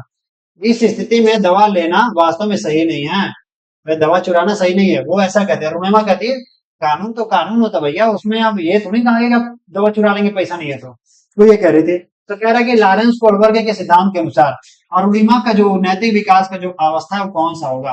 तो उन्होंने 6 अवस्थाएं और 3 स्तर बतलाए थे, तो 6 अवस्थाओं में कौन सा अवस्था पूछ रहा है वो देखते हैं। सामाजिक सरोकार की अवस्था तो नहीं होती है। सामाजिक सरोकार में क्या होता है, बच्चा क्या होता है, सोचता है कि जो सामाजिक मानदंड वगैरह, सामाजिक रूल वगैरह उसको मानना जाएगा ऐसा, ठीक है। लेकिन यहाँ पे नैतिकता की बात हो रही है, यहाँ पे क्या है, कहाँ गया, इस अवस्था में देवालय ना उचित नहीं हो, उचित नहीं की बात हो रही है ना, नैतिक विकास के बारे में बात हो रही है। दूसरा दिया है नैतिकता का विरोधाभास व्यक्तिगत अधिकार व लोकतांत्रिकता, ठीक है, ये ऑप्शन सही जा रहा था कि नैतिकता का विरोधाभास है वहां पर, कि उसकी नैतिकता उसको प्रायोरिटी दी होगी, भैया चोरी कर लो, ठीक है। व्यक्तिगत अधिकार उसको, वो जो अवस्था है उसका नाम है अलोकतांत्रिकता। तीसरा दिया है दंड की ओर उन्मुखीकरण। दंड की ओर उन्मुखीकरण में क्या होता है कि वो हिंस डर जाता है, और डर जाता तो कहता है कि भैया हम दवा चोरी नहीं कर रहे, हम बहुत मारेंगे लोग हमको, है ना। तो वो दंड वाली कहानी इसमें नहीं जा रही है। तीसरा के यांत्रिक उद्देश्य, वही कह रहा है यांत्रिक उद्देश्य में क्या होता है, लेन देन की अवस्था, आप हमको पैसा दीजिए हम आपको दवा देंगे, ये भी नहीं करता है, यानी ये भी आपका कर जाता है। दूसरा आपका सेकंड ऑप्शन नैतिकता का विरोधाभास और व्यक्तिगत अधिकार और लोकतांत्रिक, ठीक है। आगे बढ़ते हैं इस क्वेश्चन के बाद, क्वेश्चन नंबर 29। क्वेश्चन नंबर 29 देखते हैं क्या दिया है। प्रतिभाशाली बच्चों के संदर्भ में निम्नलिखित में कौन सा सही है। जो प्रतिभाशाली बच्चे होते हैं थोड़ा सा अलग होते हैं, अलग तो भी थोड़ा सा ज्यादा गॉड गिफ्टेड टाइप के हैं, तो सारी चीजों को समझने का उनके अंदर कौशल रहता है, ऐसा होता है। प्रतिभाशाली बच्चों के संदर्भ में क्या कहीं सही है? तो प्रतिभाशाली बच्चे सीखने की अक्षमता के जोखिम से मुक्त होते हैं। ठीक है, ये बात सही कह रहा है। सीखने के लिए जो उनके पास जोखिम वगैरह वहां से वो छूटे हुए हैं, उनको कोई दिक्कत नहीं है। प्रतिभाशाली बच्चे निश्चित रूप से शैक्षणिक, सामाजिक और भावनात्मक सभी क्षेत्रों में उत्कृष्टता प्रदान करते हैं। भाई ये भी ठीक है। आगे देखते हैं। ऑप्शन आपके पास चार सही जा सकते हैं, लेकिन आपको सबसे बेटर ऑप्शन चुनना होता है। प्रतिभाशाली छात्र हमेशा खुश, लोकप्रिय और अच्छी तरह से समायोजित होते हैं। ये भी लगभग सही जा रहा था। ठीक है, लेकिन ऐसा नहीं है। प्रतिभाशाली बच्चे थोड़ा सा ये भी हो सकता है कि भैया डिमोटिवेटेड हो जाएं। ऐसा होता है कभी कभी। कभी कभी देखा कि आईएएस अधिकारी ने सुसाइड कर लिया, प्रतिभाशाली था। ऐसा नहीं है कि हमेशा खुशी रहे। ठीक है, चौथा देखते हैं। प्रतिभाशाली छात्र अन्य छात्रों की तुलना में अपेक्षाकृत अधिक उन्नत गति से सीखते हैं। ये सबसे सही जा रहा है कि मेन प्रतिभाशालिता शब्द का मतलब क्या हो गया कि उन्नत गति से सीखना है। हर चीज को बड़ी तेजी से सीख लेते हैं, बड़ी कम समय में सीख लेते हैं। मेन कॉन्सेप्ट ये होता है प्रतिभाशालिता का मतलब कि कोई बच्चा कम समय में जल्दी से सीखने का प्रयास कर रहा है, इसको कहते हैं प्रतिभाशाली बच्चे। ठीक है, जैसे कि किसी का भी 8 साल में, किसी का 5 साल में, किसी का 10 साल में, किसी का 20 साल में उन सारी चीजों को प्राप्त कर लिया, सारी ऊंचाइयों को प्राप्त कर लिया था। ऐसा होता है ना। तो कम समय में उन चीजों को सीखने की जो क्षमता होती है वो प्रतिभाशाली बच्चों की क्षमता होती है। बाकी ऑप्शन आपके कट जाएंगे। आपको ऑप्शन एक ही मारना है, क्योंकि भैया आपने चार ऑप्शन देगा नहीं कि इसमें चार दिया नहीं। इसमें जब नहीं दिया तो आपको ऑप्शन एक ही चुने। सबसे बेटर ऑप्शन आपका ये वाला हो जाए। ठीक है, चलिए कर लीजिए ना। तो फिर इसके बाद आप लोगों को फिर मिलेगा नहीं अवसर। तो फिर ना हम मिलेंगे ना आप मिलेंगे। तो फिर ये दिल भी आपका लगेगा नहीं उम्र भर। ठीक है ना वो चीज। बीच में गए तो ये दिल उम्र भर लगेगा नहीं। लगेगा, लगने लगा है लेकिन लगेगा नहीं। तो वही कहानी है, जब मिलेंगे नहीं ना फिर कुछ ना लगेगा। फिर हम सीखते रह जाएंगे, सीटेट कोई कॉन्सेप्ट बताने वाला नहीं रहेगा। फिर आप खेलते रह जाएंगे, चिल्लाते रह जाएंगे, चा चा चा चा, वहीं पर रह जाएंगे। ओके, आइए देखते हैं। जिन पियाजे के अनुसार निम्नलिखित में से कौन सी क्षमताएं पूर्व संक्रियात्मक अवस्था की विशेषता है? पूर्व संक्रियात्मक अवस्था। जिन पियाजे ने चार अवस्थाएं बता दी, उम्र के आधार पर, संज्ञान के विकास के आधार पर और उसमें स्कीमा के डेवलपमेंट के आधार पर। ओके, तो ये कहते हैं कि जिन पियाजे के अनुसार निम्नलिखित में से कौन सी क्षमताएं पूर्व संक्रियात्मक अवस्था की विशेषता है? तो चार अवस्थाएं थी। पहला था संवेदी कामक अवस्था, दूसरा था पूर्व संक्रियात्मक अवस्था, तीसरा था मूर्त संक्रियात्मक अवस्था और चौथा था औपचारिक या अमूर्त संक्रियात्मक अवस्था। उन सारे अवस्थाओं की में कुछ विशेषताएं थी, थोड़ा देखते हैं। वर्गीकरण और क्रमबद्धता। तो जो क्रमबद्धता की कहानी होती है ये आपके तीसरे स्टेज में होती है। बच्चा सीरियल वाइज किसी चीज को रख पाता है, उसको रैंडमली कई सारे आकार की चीजों को दे दिया गया तो बच्चा क्या करता है, सारे आकार को सिस्टमेटिक कर लेता है। वो तीसरी अवस्था का गुण होता है। ठीक है, यानी कि पूर्व संक्रियात्मक अवस्था ये दूसरी अवस्था का पूछ रहा था, यानी ये तीसरी अवस्था का गुण हो जाएगा, ये कट जाएगा। संरक्षण और अमूर्त चिंतन। देखिए अमूर्त चिंतन दिया, अमूर्त चिंतन जो होता है वो आपके चौथी अवस्था का गुण है। ठीक है, चौथे अवस्था का गुण है, क्योंकि अमूर्त संक्रियात्मक अवस्था उसका नाम भी है ना। अच्छा, नकल और प्रतिबद्धता। यहाँ पे नकल का मतलब होता है कि बच्चा नकल कर रहा है। हाँ, इमिटेटिव बिहेवियर ऐसा करता है, वो नकल कर रहा है कि भैया जो तुम करो वही चीज हम भी करेंगे। बेटा पापा कहो पापा, पापा कहो पापा, तो कहता पापा पापा, ऐसे कहता है ना वो। तो ऐसे हो तो नकल की कहानी होती है, यानी जिन प्याजे की कहानी भी है पहला अवस्था जाता है। ठीक है, अच्छा चौथा कहता है प्रतीकात्मक खेल और जीववाद। तो जो जीववाद प्रतीकात्मक खेल वगैरह, सिंबॉलिक खेल वगैरह होता है, और जो जीववाद होता है कहता है कि अरे यार पापा हमको तो वो पत्थर ने हमको मार दिया था, उसको मारो पापा मारो। तो जीववाद वहां पे क्या करता है, बच्चा नेगेटिव चीजों में भी जो मतलब कि जिसमें जान नहीं है, जिसमें जीव नहीं है, उसमें भी जीव लगता है ढूंढने। तो ये दूसरे अवस्था का गुण होता है, इसको कहते हैं पूर्व संक्रियात्मक अवस्था। और ये हमारा जीववाद, यानी ये वाला ऑप्शन आपका सही हो जाएगा। प्रतीकात्मक खेल वगैरह यहाँ पे खेलने लगता है। ठीक है, तो ये उम्र क्या होता है पता है ना? उम्र बताइए आप लोग कमेंट में, मारिए उम्र क्या होता है सेकंड वाले का एज। ठीक है, एज क्या होता है। चलिए ठीक है, तो ये आज पेपर हुआ आपका, और आज पेपर में थोड़ा सा आपको सीटेट के बारे में एनालिसिस भी मिल गया है, और साथ में आपको आज पेपर का आंसर आज ही मिल गया। ये ऐसा मान के चले गए पेपर जो सिर्फ ऐसा नहीं कि सिर्फ मेरे थ्रू ये आंसर है, ये वेरीफाइड है, और ये फिर आयोग के भी आंसर यही आएंगे, इससे इधर उधर नहीं जाना। ठीक है, यानी आयोग का ऑफिशियल आंसर की आपके सामने है। और फिर आगे भी मिलते हैं, तब तक के लिए धन्यवाद।